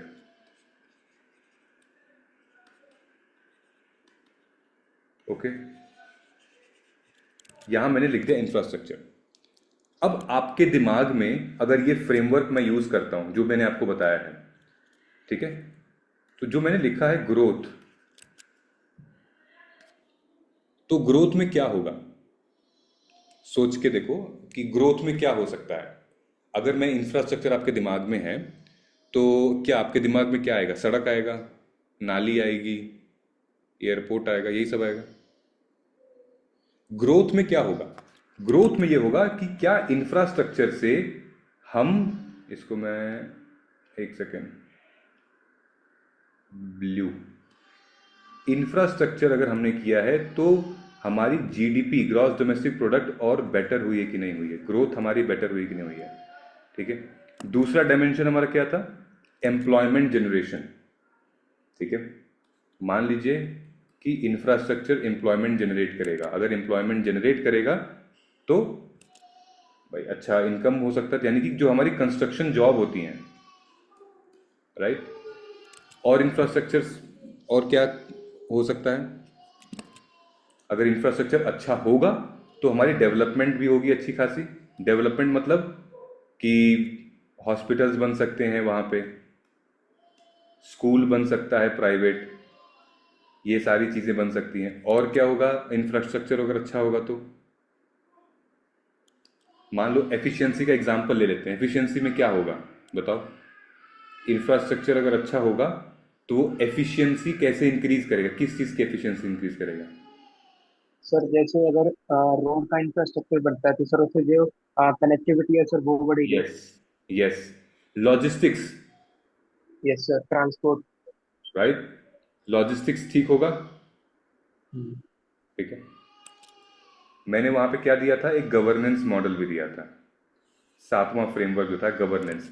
अब ये गवर्नेंस में क्या होता है ना, इसके ऊपर सरकार क्या करेगी? सरकार मॉडल कौन सा अपनाएगी? पब्लिक मॉडल होगा, प्राइवेट मॉडल होगा, रेगुलेशंस कैसे करेगी सरकार? ओके, समझ में आ रहा है? तो अगर हम इसको पढ़ेंगे, कभी भी पढ़ेंगे, तो हम इसी पर्सपेक्टिव से देखेंगे कि इसकी एफिशिएंसी क्या है, ठीक है, इसकी डेवलपमेंट इश्यूज में क्या है, क्या ये हेल्थ केयर है, लोगों के लिए हॉस्पिटल वगैरह क्रिएट कर रहा है कि नहीं, ठीक है। जहाँ पर लोग यही फर्क होता है ग्रोथ एंड डेवलपमेंट में, ठीक। खैर मैं अभी बाकी सब चीज़ें नहीं पढ़ाना चाहता आपको, हम लोग क्लास में डिस्कस करेंगे, बट ये एक फ्रेमवर्क हम लोग अपनाएंगे, ठीक। कुछ कुछ चीज़ें होती हैं जहाँ पर हम लोग, फॉर एग्जांपल अगर क्वेश्चंस लेट्स से कि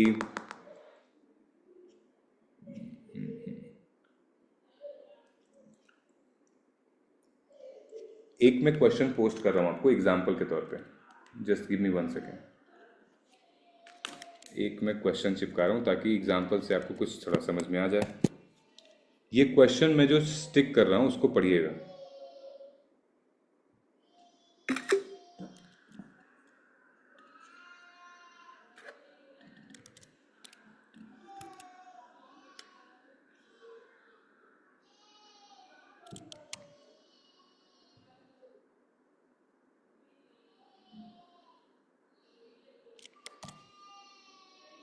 okay, try to read the question, एक बार पढ़ के देखो। Try to read the question. Bharat का आर्थिक विकास की कहानी बेरोजगारी का निरंतर चुनौतियों से प्रभावित होती है। India's economic growth story is often overshadow by persistent challenge of unemployment.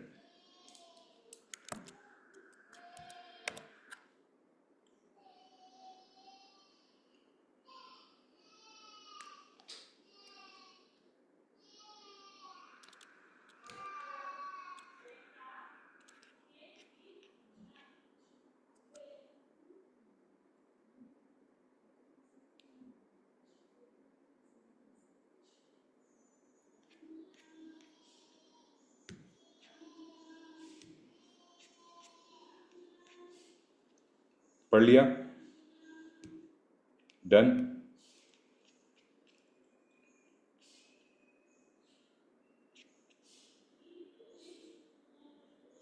बताइए शिवांगी। फिर आई थिंक इसको हम पीएसयू से भी कनेक्ट करके देख सकते हैं कि पब्लिक सेक्टर जॉब हम जितनी ज्यादा गवर्नमेंट इनिशिएट करेगी उससे स्ट्रक्चरल अनएम्प्लॉयमेंट की जो प्रॉब्लम है वो मे बी शायद सॉर्ट हो पाए, और मे बी जो ठीक है, सेटल्ड सेक्टर है उसको सेटल करने की, ऑर्गेनाइज में करने की कोशिश करें। राइट। तो देखो यहाँ पे अब डिकोड करते हैं, एक एक पार्ट को डिकोड करते हैं, ठीक है। यहाँ पर आंसर ढूंढने की कोशिश नहीं करते हैं, यहाँ पर क्वेश्चन को समझने की कोशिश करते हैं। यहाँ पर क्या बोल रहा है, India's economic growth, India's economic, अरे भाई रुक जा रुक जा रुक जा एक सेकेंड, इंडियाज इकोनॉमिक, एक सेकेंड, हाँ, India's economic growth story, which means कि यहाँ पर बात क्या हो रही, कॉन्टेक्स्ट क्या है, ग्रोथ, समझ रहे हो ना, वो ग्रोथ जो कि अभी हम लोगों ने डायमेंशन में देखा है, ठीक है। तो यहाँ पूछा है कि India's economic growth story is overshadowed by persistent challenge of unemployment. तो यहाँ पर जो जिक्र हो रहा है, what the UPSC what wants here in this question, growth versus employment, ठीक है। यहाँ पे ये ग्रोथ है वर्सेस एम्प्लॉयमेंट है, ठीक है। और क्या पूछ रहा है कि analyse the Sir, is concept, growth a separate topic in economy? Sorry, Is growth a separate topic in economy? Growth and development, yes, GND, Fine, sir. It's complete separate topic. और यूपीएससी पूछती भी है इससे questions, PYQs भी आए हुए हैं इसके ऊपर, ओके। सो यस, सो यहां पर क्या पूछा है, structural unemployment, this is a pure concept. Structural unemployment क्या होता है, अभी हम लोग देखते हैं, ठीक है। फिर ये लोग पूछ रहे हैं policy measures, policy measures, suggest policy measures. Policy measures का मतलब क्या है, सोल्यूशन देना है आपको यहाँ पे, ठीक। एंड देन व्हाट, कहीं पे इंक्लूसिव जॉब ग्रोथ लिखा था ना, to promote inclusive job growth. Inclusive job growth का मतलब अगेन ये पॉलिसी ओरिएंटेड ही है। इंक्लूसिव का मतलब सब आना चाहिए इसमें, मेल फीमेल, छोटा बच्चा, बड़ा बच्चा, बूढ़ा बच्चा, सब सारे बच्चे आते हैं इसमें, ठीक है। एवरीबडी कम्स इन इंक्लूसिव, तो इंक्लूसिव ग्रोथ होनी चाहिए, सबका साथ सबका विकास होना चाहिए यहाँ पे, इस क्वेश्चन का मतलब ये है, ओके। तो अगर हम लोग इसको थोड़ा सा उस वाले एंगल में देखें जो हमने ऊपर एंगल अपनाया था, कौन सा एंगल था, स्ट्रक्चरल अनएम्प्लॉयमेंट में जो growth, equity, efficiency, sustainability, governance, याद है वो जो हमने ऊपर अभी फ्रेमवर्क दिखाया था आपको, ठीक है। तो सबसे बड़ा प्रॉब्लम क्या है यहाँ पे, ये analyse the concept of structural unemployment and discuss it's relevant in context of economic situation, ठीक है। तो क्वेश्चन को पहले यहीं तक देखो, अभी क्वेश्चन को डिवाइड करो, बस यहीं तक देखो, एनालाइज से लेकर यहां तक, अभी ये मत देखो, पॉलिसी वॉलिसी मत देखो, बाद का ये, बस इतना देखो। तो तुम्हें ये बताना है कि कंसेप्ट जो है अनएम्प्लॉयमेंट का, और डिस्कस करना है इसका relevance in the context of India's current economic situation, ठीक है। तो तुम्हारे दिमाग में अब यहां पे घूमेगा डायमेंशन की, इंडिया की इकोनॉमिक सिचुएशन करंटली क्या है, ओके। तो तुमको डायमेंशन तो चाहिए होगा ना कि इकोनॉमिक सिचुएशन किस चीज की इकोनॉमिक सिचुएशन पूछ रहा है ये। तो अब यहां पर आपका मतलब वो डायमेंशन आएगा। तो जब हम इकोनॉमी की बात कर रहे हैं तो आप ग्रोथ ही लिखेंगे, क्योंकि आपके सिलेबस में ग्रोथ एंड डेवलपमेंट के बारे में बात की जा रही है, आपके सिलेबस में एम्प्लॉयमेंट के बारे में बात की जा रही है, आपके सिलेबस में आउटकम एफिशिएंसी के बारे में बात की जा रही है, तो आप वही लिखोगे। समझ में आ रहा है? ग्रोथ में क्या होगा कि कैसे स्ट्रक्चरल अनएम्प्लॉयमेंट, किसी को पता है स्ट्रक्चरल अनएम्प्लॉयमेंट क्या होती है, या फिर मैं ऐसे ही बोल रहा हूँ? Yes, sir. Sir, Yeah. mismatch between skill of workers and required skill of required skill of worker and the job provided ठीक है, skill. ठीक है। मतलब कि कोई अगर मान लीजिए कि मेरे पास, अगर मैं मार्गदर्शन आईएएस में एक कंपनी हूँ, मुझे एक वीडियो एडिटर चाहिए, तो अगर मेरे पास कोई भी बंदा जिसने कि बीटेक किया है आईआईटी बॉम्बे से, उसको अगर नहीं आती है तो इट्स अ मिसमैच, ठीक है, इट्स अ मिसमैच बिकॉज उसका डिग्री, उसकी qualification does not matches with the job requirement. Okay, this is structural unemployment, कि स्ट्रक्चर ही ऐसा है कि अनएम्प्लॉयमेंट हो गई है बेचारा, ना तो सिस्टम कुछ कर पा रहा है ना फिर वो बंदा कुछ कर पा रहा है. ओके, तो दिमाग में तुम अपने स्ट्रक्चरल अनएम्प्लॉयमेंट बना लो. ठीक है, अब तुम सोचो कि स्ट्रक्चरल अनएम्प्लॉयमेंट ग्रोथ को कैसे अफेक्ट करेगा. ध्यान से सोचो, दिमाग में ब्रेनस्टॉर्म करो.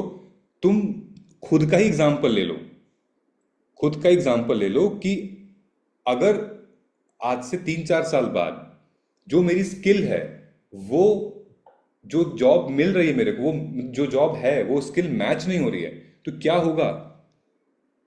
आपको यहां पर इंडिविजुअल लेवल पे नहीं सोचना है, आपको यहां पे नेशन लेवल पे सोचना है. अब समझ में आ गया ना कि नेशन और इंडिविजुअल क्या होगा. ठीक है, तो आपको इंडिविजुअल लेवल पे नहीं सोचना, आपको यहाँ पे मैक्रो इकोनॉमिक्स के टर्म्स पे सोचना है. तो सोच के देखो कि अगर स्ट्रक्चरल अनएम्प्लॉयमेंट है तो क्या इफेक्ट पड़ेगा. सबसे पहला इफेक्ट क्या पड़ेगा कि जितनी भी लेबर है, लेबर फोर्स है, वो यार वो किसी काम की नहीं रहेगी. You can not use the labour force.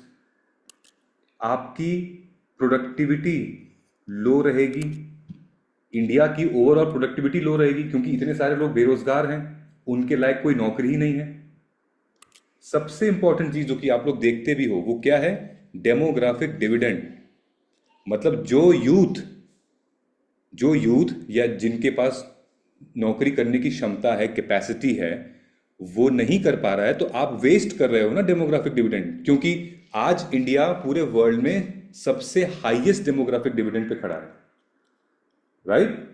कि हमारे पास सबसे ज्यादा वर्किंग एज पॉपुलेशन है. यही तो चाइना में कम है, जापान में कम है, यूरोप में कम है. ये तो उनके यहाँ जनता बूढ़ी हो रही है, तो ये इम्पैक्ट करेगा ना. अनस्ट्रक्चरल अनएम्प्लॉयमेंट, स्ट्रक्चरल अनएम्प्लॉयमेंट, ये सारी चीजें इम्पैक्ट करेगा, राइट.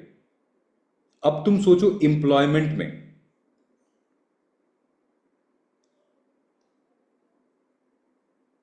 अनस्ट्रक्चरल जो एम्प्लॉय, मान लो कि वो एम्प्लॉयमेंट में कैसे वो अफेक्ट करेगा.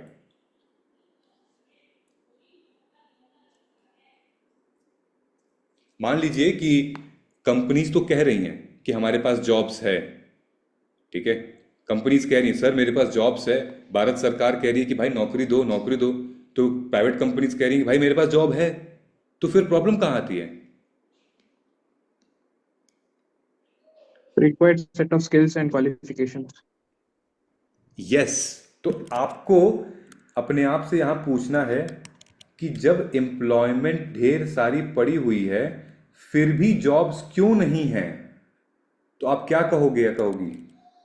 जब एम्प्लॉयमेंट पड़ी हुई है, आज देखो तो लिंक्डइन पे, आज देखो तो इंडीड पे हजारों जॉब्स पड़ी हुई हैं, बट क्यों स्किल नहीं. की कमी है सर, उस जॉब पे स्किल नहीं है सर. और स्किल तो ठीक है, और स्टेबिलिटी.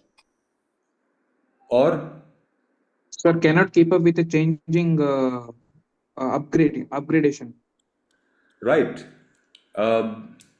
मतलब एक तरीके से आप ऑटोमेशन कह सकते हो उसको, कि आजकल जैसे मान लीजिए कि मेरी रिक्वायरमेंट ये है कि मुझे वो वीडियो एडिटर चाहिए जिसको एआई आता होगा.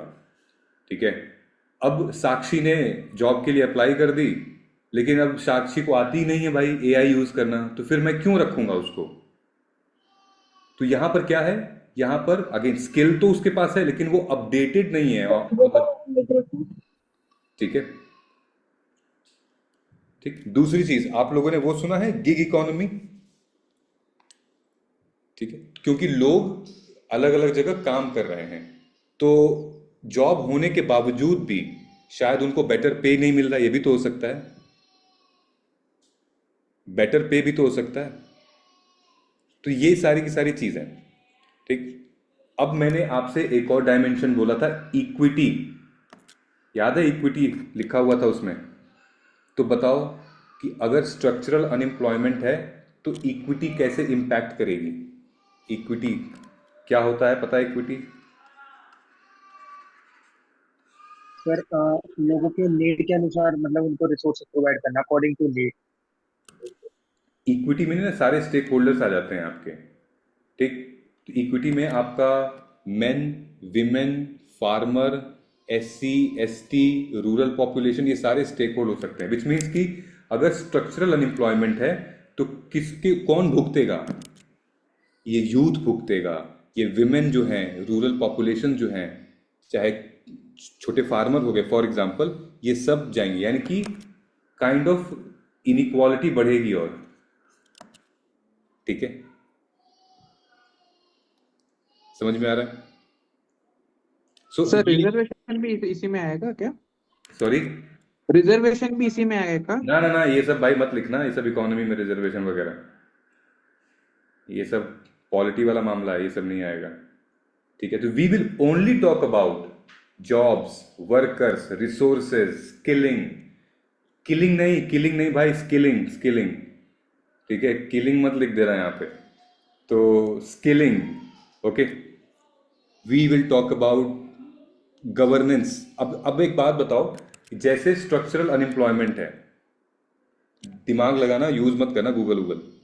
स्ट्रक्चरल अनएम्प्लॉयमेंट है, गवर्नमेंट को क्या करना चाहिए, क्या कर सकती है गवर्नमेंट? ट्रेनिंग प्रोग्राम्स प्रोवाइड कर सकती है, जैसे कि अभी करंटली जो चलता है PM स्किल चलता है अभी बहुत, ठीक है। Sir need education reforms like जो रट्टा वाला वो सिस्टम है उसकी जगह स्किल्स को ज़्यादा इनहांस करना। तो तुम्हें ये नहीं लगता कि गवर्नमेंट को भी अलग अलग डायमेंशन में रिफॉर्म्स लाने चाहिए ना? मतलब अलग अलग डायमेंशन में, ऐसा थोड़ी कि खाली एक स्किल बेस्ड डेवलपमेंट प्रोग्राम चला दिया और भाई चलो अनएम्प्लॉयमेंट स्ट्रक्चरल मीट हो गई।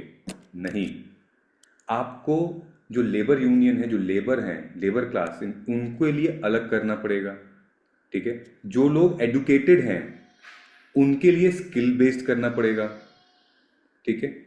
जो ऑलरेडी स्टूडेंट्स हैं कॉलेज में, उनको कहीं इंटर्नशिप करनी है तो उनको इंटर्नशिप करवानी पड़ेगी, ऑलराइट, ताकि वो कर सकें। जैसे अभी दीपिका ने बताया, एजुकेशन पॉलिसी में थोड़ा सा हमें अपग्रेड करना पड़ेगा, ठीक। ये सारी की सारी चीज़ें करनी पड़ेंगी हमें, समझ में आ रहा है? तो लॉन्ग स्टोरी शॉर्ट, जो हमारा आइडिया है वो हम लोग सोचेंगे किस चीज़ को लेकर? हम सिर्फ और सिर्फ इकोनॉमी के पर्सपेक्टिव सोचेंगे, ठीक है। दूसरी चीज़, दूसरा फ्रेमवर्क भी होता है जो कि वो पेस्टल अप्रोच होता है। फॉर एग्जांपल, जैसे हम लोग अनएम्प्लॉयमेंट मान लेते हैं,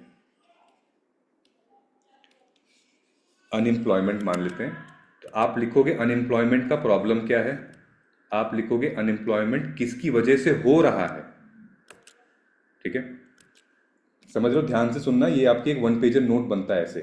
अनएम्प्लॉयमेंट से क्या क्या प्रॉब्लम हो रही है, अनएम्प्लॉयमेंट किस चीज की वजह से हो रहा है, इकोनॉमिक इम्पैक्ट क्या हो रहा है अनएम्प्लॉयमेंट की वजह से, सोशल इम्पैक्ट क्या हो रहा है अनएम्प्लॉयमेंट की वजह से, देन सरकार का क्या रिस्पॉन्स है, गवर्नमेंट का क्या रिस्पॉन्स है अनएम्प्लॉयमेंट की वजह से, ठीक है। और उसके बाद वे फॉरवर्ड आप सजेस्ट कर सकते हैं कि फलाने कंट्री में, इस सिटी में, इस स्टेट में अनएम्प्लॉयमेंट से रिलेटेड ये फाइट की गई थी, ये इनिशिएटिव डाला गया था, देन यहां पे ऐसा हुआ, ओके। समझ में आ रहा है क्या बता रहा हूं मैं? तो ये फ्रेमवर्क जो है, आपको कोई भी टॉपिक जब आप सोच रहे हो, मैं आपको इसलिए हम इतना डिस्कस क्यों कर रहे हैं अपने ओरिएंटेशन क्लास में, क्योंकि मैं आपको इसलिए बता रहा हूं कि आगे जो हम लोग 10-15 क्लासेस करेंगे, you will be thinking only in frameworks, you will be thinking only in dimension. कोई भी एक इशू है, उसको किससे फायदा, क्या इकोनॉमी के पॉइंट ऑफ व्यू से हो सकता है, ठीक है। तुम्हारे दिमाग में ये सारी चीजें दौड़नी चाहिए कि फलान, अब इससे जॉब जनरेट हो सकती है, यहाँ पे इंक्लूसिव ग्रोथ हो सकता है, यहाँ पे इक्विटी मैनेज हो सकती है, महिलाओं को फायदा होगा, यूथ को फायदा होगा, ठीक है। गवर्नमेंट के एंड पे ये स्कीम्स डाली जा सकती हैं, ठीक है। चैलेंजेस जैसे जितनी भी हमारी एमएसएमई सेक्टर्स वगैरह हैं, ये सब इनफॉर्मल सेक्टर वगैरह, ये सब कुछ किया जा सकता है इसमें। ठीक है, तो आपको ऐसे मतलब करना है, समझ रहे हो? अभी हम लोग आगे देखेंगे। अभी this is not just the end of the class, this is just the first class. Okay,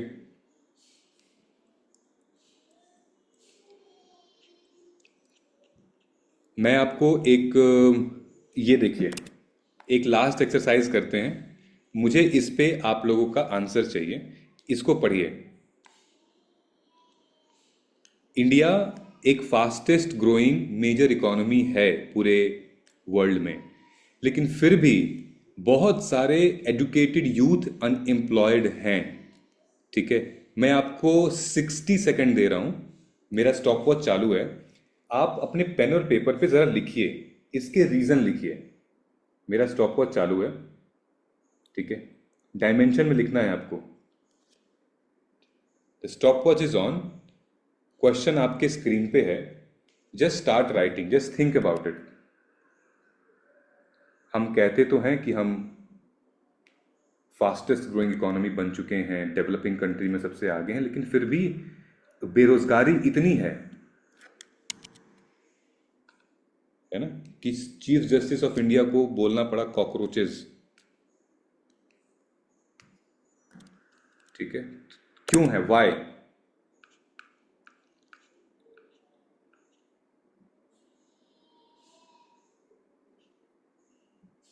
think.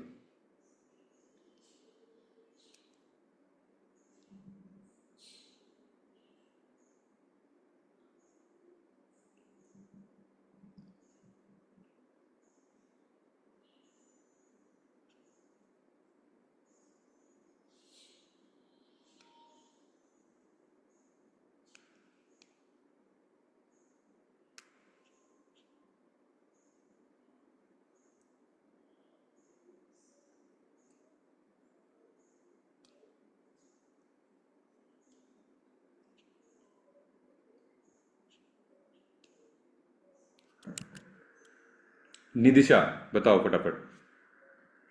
Outdated curriculum.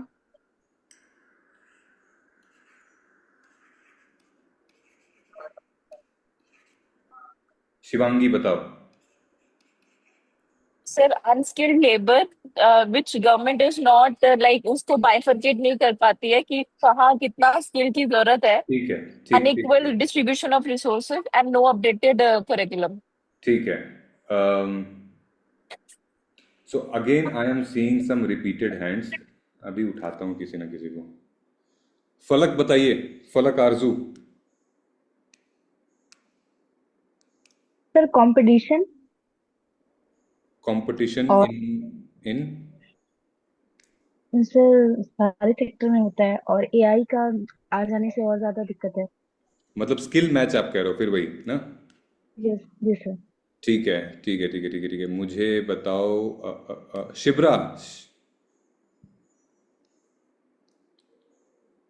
Sir jobless growth, GDP grow होता है और लेस अनएम्प्लॉयमेंट इंक्रीज होता जा रहा है।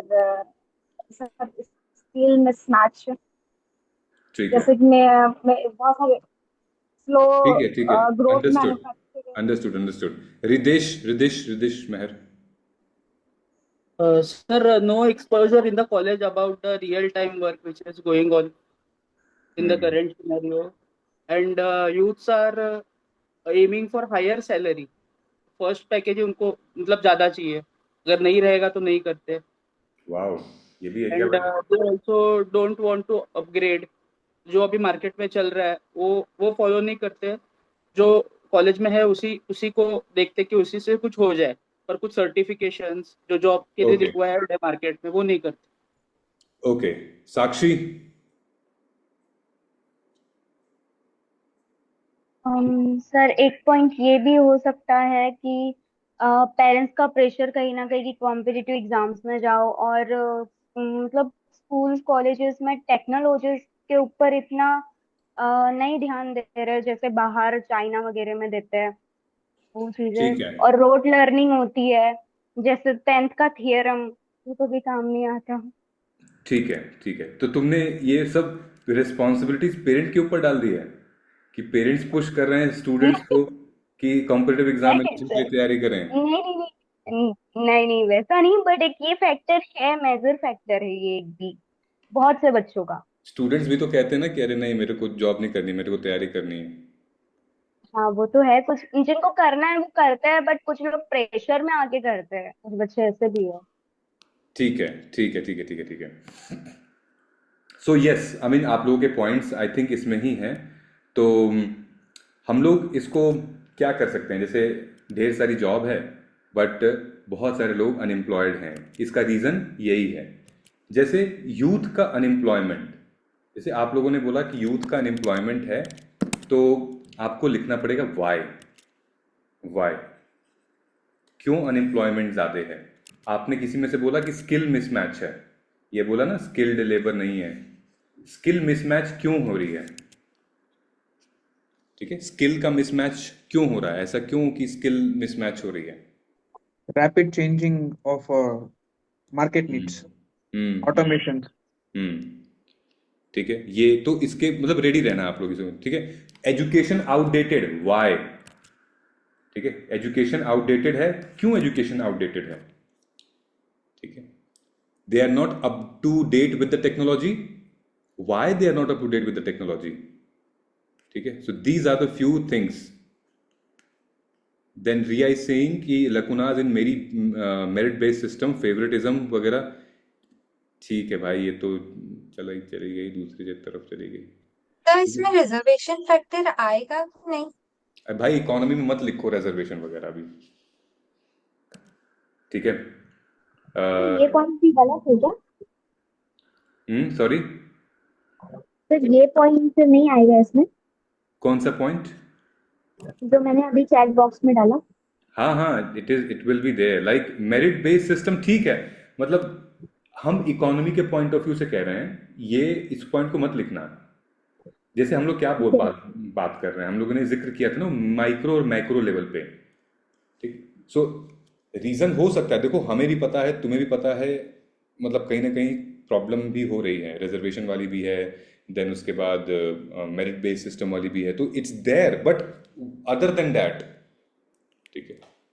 तो सर इसमें हम लिख सकते हैं क्या कि जैसे अभी लाइक ठीक है अभी तो, पर फिर भी जो गर्ल्स का लिटरेशन वाला वो जो परसेंटेज उनका काफी लेस है, काफी कम है, तो गर्ल्स को अपॉर्चुनिटीज नहीं मिल रही, या फिर जो रूरल एरियाज वाला रीजनल डिफरेंसेस वाला पॉइंट इसमें। हाँ, एजुकेशन को लेकर आप कह सकते हो यहाँ पे डेफिनेटली,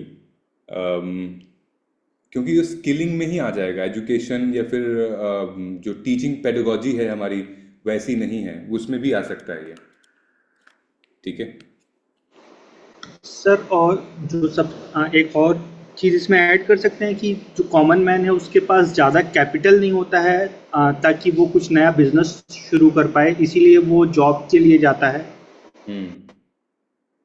हाँ, तो ये तो होता ही मतलब कैपिटल वो रहता है, एग्जॉस्ट हो जाता है, कैपिटल नहीं रहता है, तो definitely the family pushes towards. तो इसको अगेन जो आपने पॉइंट 1 बोला कैपिटल, वो इकोनॉमी के पॉइंट ऑफ व्यू से आएगा, ठीक है। तो वो आपका इवेंट है और उसका कॉन्सिक्वेंसेस हमारा ये है जो आप बता रहे थे, ठीक है। तो कैपिटल कम होना की वजह से हम ये क्या हो रहा है, ये बढ़ रहा है, तो ऐसे आप लिख सकते हो। Sir, what about fitness? Sorry? Fitness. Physical fitness and mental fitness will be asked in job interview right now. अच्छा, अगर मैं यहाँ पर अलग अलग सर्कल बनाता हूँ, लेट्स से एक सर्कल 2 3 4 5 6, हर एक सर्कल ये गवर्नमेंट को डिनोट करता है, ये इंडस्ट्री को डिनोट करता है, यहाँ कुछ ऑलरेडी स्टूडेंट्स हैं, ठीक है, यहाँ पे एक यूनिवर्सिटी है, यहाँ पे टेक्नोलॉजी है, और यहाँ पे सोसाइटी है, ठीक है। तो ये एक सर्कल हमने बना दिया है यहाँ पे, okay. So what do you think कि ये जो चीज़ है, ये जो क्वेश्चन मैंने लिख रखा है, इसका जिम्मेदार कौन है? क्या गवर्नमेंट है, क्या टेक्नोलॉजी है, क्या सोसाइटी है, कौन जिम्मेदार है इसका? All, sir. right? It's like everyone contributes. All of the above, sir. All of the above. समझ में आ गया? अब डायमेंशन पकड़ लिया तुमने ना, कौन रिस्पॉन्सिबल है, कोई एक रिस्पॉन्सिबल नहीं है, तो तुम यहां से भी डायमेंशन निकाल सकते हो।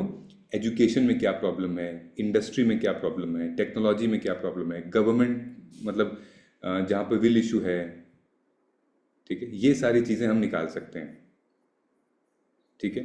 सो this is how this could be done, okay.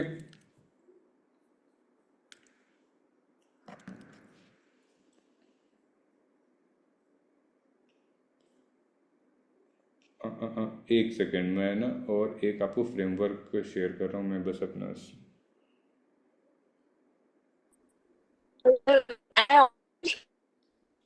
Your voice is breaking, sorry, क्या कह रहे हो आप? And population could be one factor, like increase in population, and because of that, resources इतने ही है गवर्नमेंट के पास, तो इस वजह से भी वो एजुकेशन उस हिसाब पूरे रीजन है।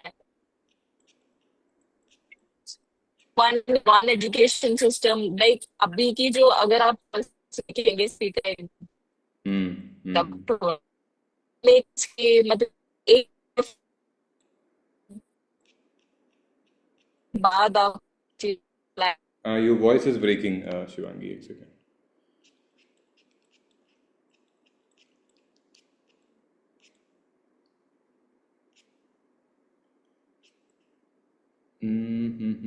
One second.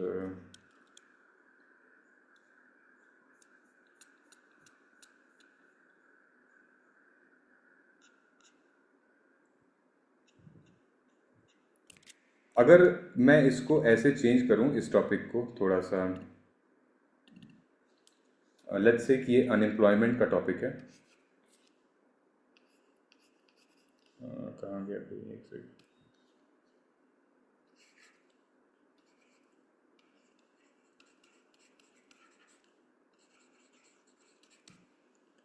ये अनएम्प्लॉयमेंट का टॉपिक है, ठीक है।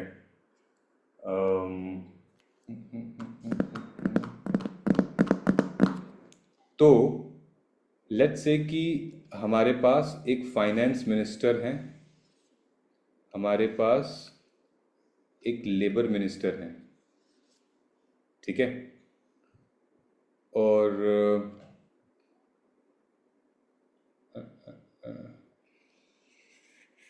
ये एजुकेशन मिनिस्टर हैं।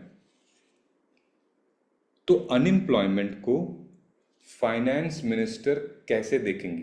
Like if she wants to or he wants to bring some changes, so ये फाइनेंस मिनिस्टर क्या कर सकती हैं, लेबर मिनिस्टर क्या कर सकते हैं, और एक एजुकेशन मिनिस्टर को क्या करना चाहिए ताकि वो अनएम्प्लॉयमेंट कम हो? Can you think of it? कुछ सोच सकते हो तुम इसके बारे में? Just think of it, just think of it. तुरंत आंसर नहीं देना है, सोच के देना है थोड़ा सा।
Okay, anybody else?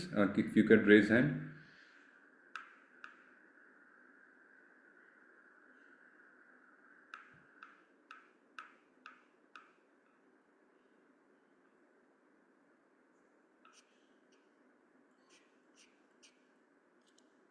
Dikshit, can you answer? फटाफट चाहिए मेरे को। Sir, finance minister can provide more funds to the industry so that they can give more employment. And they can reduce GST so that the students can start their business or entrepreneurship. Labor minister can improve the skill set for their workers so that they can be updated to the upcoming technologies and provide early access to the new kinds of tools.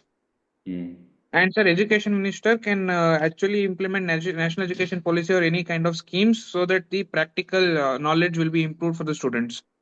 ठीक है. Okay okay ठीक है guys. Okay done. So Morales he was correct.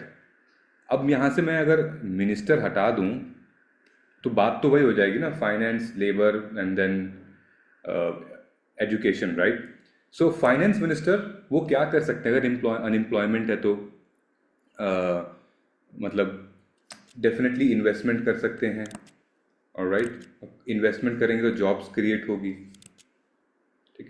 ठीक है. Then she can also what she can do, budget allocate कर सकते हैं. मान लो बजट भी एलोकेट करेंगे तो भी जॉब क्रिएट होगी. राइट, पॉलिसी में चेंजेस कर सकते हैं सर. पॉलिसी में चेंजेस कर सकते हैं तो भी हेल्प मिल सकता है.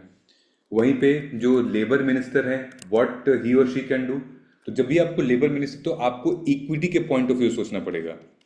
इक्विटी मतलब समझ रहे हो, जो कि मैंने आपको बताया था, जहाँ पर इंक्लूसिव लोगों के बारे में बात होगी, जहाँ पर she can, I mean labour minister can talk about women के बारे में बात कर सकते हैं, वो माइग्रेशन के बारे में बात कर सकते हैं, वो स्किल के बारे में बात कर सकते हैं. Right, like these are the things they can do it. Same with education minister as well.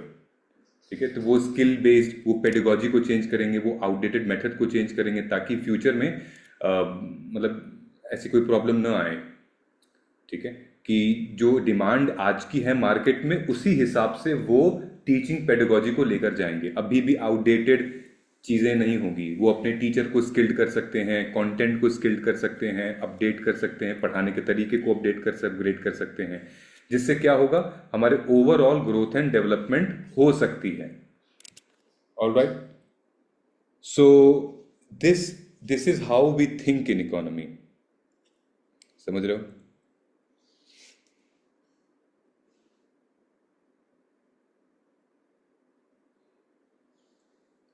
अब इसको थोड़ा सा हम लोग रिवर्स करते हैं.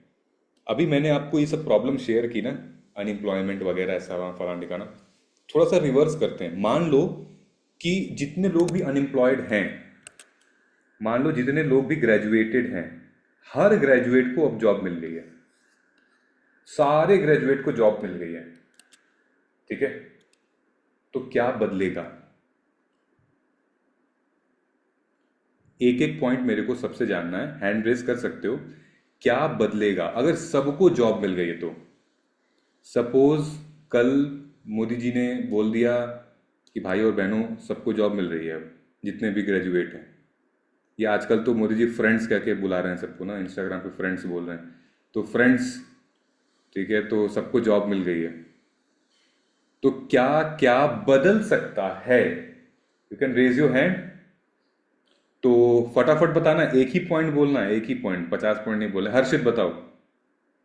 सर ग्रोथ तो बढ़ेगी सर, अनएम्प्लॉयमेंट कम होगी सर, ग्रोथ बढ़ेगी. ग्रोथ, ठीक है. अविनाश बताओ. जीडीपी ग्रोथ होगा सर. जीडीपी इंक्रीज हो सकता है. ठीक है, वेरी गुड. अनुष्का बताओ. सर जीडीपी ग्रोथ ही था मेरा. ओ यार, तुमने चुरा लिया उसका, ये तो गलत बात हो गई यार अविनाश. ठीक है, वेदांत बताओ. लाइफस्टाइल में चेंज होगा. लाइफ स्टाइल, चलो ठीक है ठीक है ठीक है. रिया बताओ. स्टैंडर्ड ऑफ लिविंग ही बोल रही थी. सॉरी, क्या?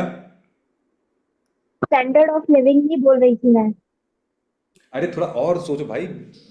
मैंने क्या सर बोला? इन्फ्लेशन इंक्रीज मैक्रो होगा. पॉइंट ऑफ व्यू से सोचो कि वो अलग सर चीज है कि रेवेन्यू, वो कल जाके पैंट शर्ट खरीद लेगा, लाइफस्टाइल बढ़िया बनेगी, वो है ना, समोसा की बजाय जाके पास्ता खाएगा. वो सब छोड़ दो भाई. तुम्हें ये देखना है सर ग्रोथ. ऊपर से देखो, ऊपर से बताओ. हाँ, sir inflation. Sir revenue generation. Revenue generation, very good. Economy के बारे में सोचो ना, थिंक इन इकोनॉमी. और बताओ. अरे भाई, जब सर इन्वेस्टमेंट ज्यादा होगा। तुम ऐसे समझो, 10,000 लोग हैं अनएम्प्लॉयड हैं जो कि स्किल्ड हैं, ग्रेजुएट हैं, उनको जब जॉब मिलेगी, ठीक है, तो उनके अकाउंट में पैसा आएगा, मनी आएगा उनके अकाउंट में, मनी आएगा डिमांड बढ़ तो क्या होगा, डिमांड भी तो टैक्स बढ़ेगी, देंगे। टैक्स भी तो पे करेंगे, सेविंग्स भी तो बढ़ेगी, लोन भी तो लेंगे, है कि नहीं है?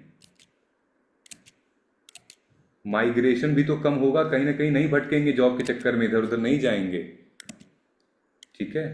हेल्थ इंश्योरेंस, हेल्थ पे भी तो खर्चा करेंगे, कुछ तो करेंगे, कंजम्पशन करेंगे, सर ओवरऑल जीडीपी ही ग्रोथ होगा सर, किसी ठीक है।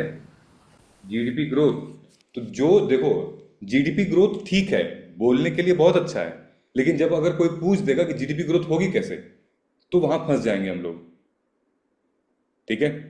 तो थिंक इन इकोनॉमी, उसी पे स्टिक रहो, इसी वजह से जीएस पेपर 3 में मार्क्स कम आते हैं। थिंक इन इकोनॉमी, उसको स्टिक रहो, ठीक है। समझ में आ रहा है? तो अभी तक हमने क्या देखा था, अभी तक हमने उल्टा उल्टा चल रहा था मामला, क्या अनएम्प्लॉयमेंट होगी तो क्या क्या हो जाएगा, ये हो जाएगा वो हो जाएगा, लेकिन इसको हमने रिवर्स कर दिया। मान लो नौकरी मिल गई तो क्या क्या होगा भाई सबका, यही ऑब्जेक्टिव है गवर्नमेंट का, लेडीज एंड जेंटलमैन, यही ऑब्जेक्टिव है हमारी गवर्नमेंट का, क्या, कि टैक्स ज्यादा करें। तो जब आपसे कोई पूछेगा कि हम टैक्स को कैसे कर सकते हैं, कैसे ज्यादा कर सकते हो, आप क्या कहोगे, एम्प्लॉयमेंट दो सबको। क्यों? क्योंकि जब वो टैक्स पे करेगा तो आपके पास कलेक्शन ज्यादा होगा। जीडीपी ग्रोथ कैसे हो सकता है, जॉब दोगे आप, बहुत बड़ा रीजन है। सिर्फ आप ये कह के आंसर नहीं एंड कर सकते कि जॉब दे दो तो खत्म हो जाएगा, आप बताओगे कि जॉब की वजह से क्या क्या होगा, सेविंग्स होगी, टैक्स होंगे, कंजम्पशन होगा, डिमांड बढ़ेगा, ये सारी चीजें भी तो आएंगी, ठीक है। मनी मल्टीप्लायर होगा, मनी मार्केट में जा रहा, खर्च होगा। और आप सोच के देखिए, जो कैंडिडेट मान लीजिए कि उसको 10,000 रुपए या 20,000 रुपए सैलरी मिल रही है, उसके बावजूद भी वो क्रेडिट कार्ड लेता है, वो लोन लेता है, ठीक है, लेता है कि नहीं लेता है वो, है ना। आमदनी 98 लेकिन खर्चा रुपया में करता है वो, okay. So this is how it works. अब एक बात बताओ मेरे को, लास्ट है, उसके बाद मैं अभी फिनिश कर दूंगा। कल को इलॉन मस्क जानते हो ना,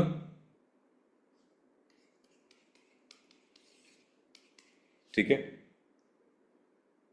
वही जिसकी चाय की दुकान है बहुत फेमस, वही है ना, ओके। कल को इलॉन मस्क अपनी टेस्ला गाड़ी लेट्स से कि यूपी में लगाता है, पूरा मतलब इंफ्रास्ट्रक्चर बिल्ड करता है, ठीक है, पूरी फैक्ट्री बिल्ड करता है वहां पे, तो क्या होगा, think in dimension, think in economy, क्या होगा। अब ये मत बोल देना मेरे को बहुत पॉलिटिक्स होगी वहां पे, ठीक है, पॉलिटिक्स तो होगी होगी। कल को Tesla opens a factory in UP or anywhere in any part of India, what will happen? Sir employment generation, हाँ एम्प्लॉयमेंट जनरेशन, अपस्किलिंग, हाँ, एक एक करके बताना। चलो, एम्प्लॉयमेंट जनरेशन हो गया, हर्षित बताओ। अपस्किलिंग,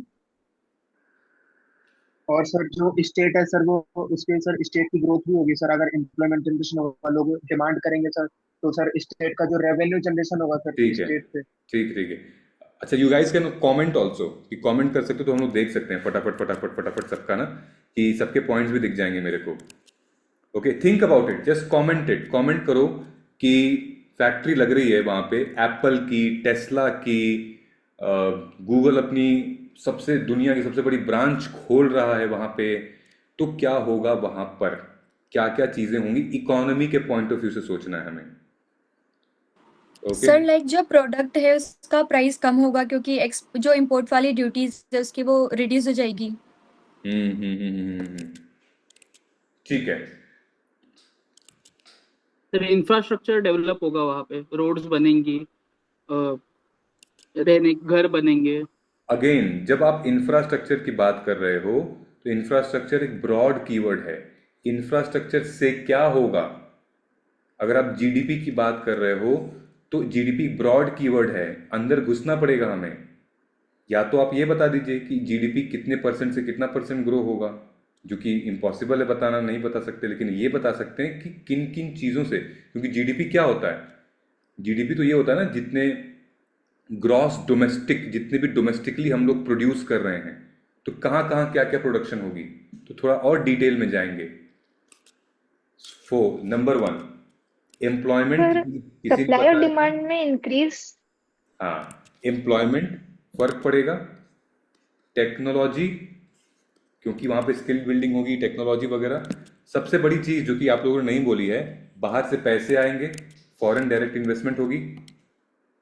ठीक है भाई, यूएस से पैसा लेके आएगा ना वो, उसके बाद पैसा लेकर आएगा, फिर हमारे यहाँ पे जितना भी ये एमएसएमई है, ठीक है, कोई प्लास्टिक की कंपनी है, कोई लोहे की है, कोई पता नहीं किसकी किसकी है, छोटी छोटी, इनको रोजगार मिलेगा, इनको बिजनेस मिलेगा, राइट। जितने भी एमएसएमई कंपनीज हैं, छोटी छोटी बिजनेसेस हैं, उनका ग्रोथ होगा। ओके, फिर उसके बाद कहीं ना कहीं ऐसे भी होगा, एम्प्लॉयमेंट में वो इक्विटी में भी जा सकते हैं। इक्विटी मतलब कि women, youth, labour, rural area में कहीं खोल रहा है तो भाई वो तो अलग ही चीज़ है। किसी ने मुझे बोला था कि स्टेट का रेवेन्यू भी इंक्रीज होगा, बिल्कुल होगा। सो बहुत सारी चीजें एक साथ हो सकती हैं यहां पे, ठीक, समझ में आ रहा है? तो ऐसे हमें सोचना पड़ेगा, इस तरीके से सोचना पड़ेगा, ठीक है।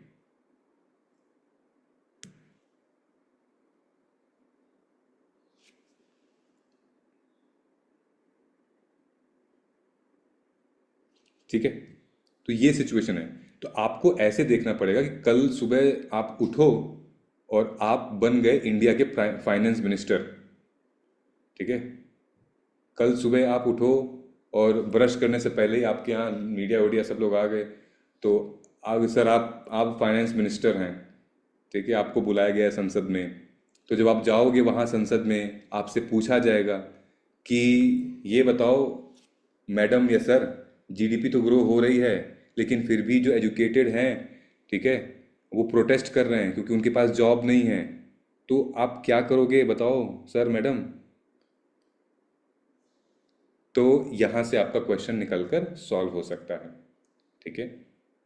जीडीपी अगर ग्रो हो रही है तो भाई कौन सी ऐसी सेक्टर है जिसकी वजह से जीडीपी ग्रो हो रही है, आप ये देखोगे। तो आपका जॉब क्या है एज एन इकोनॉमी के स्टूडेंट, आप कौन से सेक्टर जीडीपी में ज़्यादा कंट्रीब्यूट कर रहा है, ठीक है। आप देखोगे कि भाई जॉब्स जो है वो ग्रो हो रही हैं, कौन सफ़र कर रहा है इन सब की वजह से, और गवर्नमेंट को क्या करना चाहिए, ये सब आप कहोगे कि मुझे टाइम दीजिए और मैं लेकर बताता हूँ या बताती हूँ, ठीक है। So think first, write later, brainstorm first, write later, framework first, memory later. These are the thumb rule you need to follow from here. I think मैंने यहाँ पे लगभग चीज़ें करा दी हैं, कुछ पेंडिंग हो गया हो तो मैं देख लेता हूँ यहाँ पे। ये बता दिया मैंने, ये बता दिया, ये बता दिया है, ये बता दिया है, ये हो गया है। ये सारी चीज़ें तो चलो बाद में, ये मैं PYQ नहीं करा रहा हूँ बिकॉज हम लोग इवेंचुअली सेशन में करेंगे ही करेंगे PYQ वगैरह, ठीक है। सो this is it for now. ये सारे PYQs हैं, हम लोग सेशंस जब अटेंड करेंगे तो उसमें लेक्चर्स में ये सारी चीज़ें देख लेंगे, but your responsibility is to go through. Lecture हो जाएगा तो PYQ देख लीजिएगा एक बार जाके, ठीक है, समझ में आ रहा है? ठीक है। सो जो भी आज सीखा है, जो भी समझा है, की टेकअवेज में उसको अपने नोट्स में लिख लीजिएगा, and then you will be good to go, ठीक है।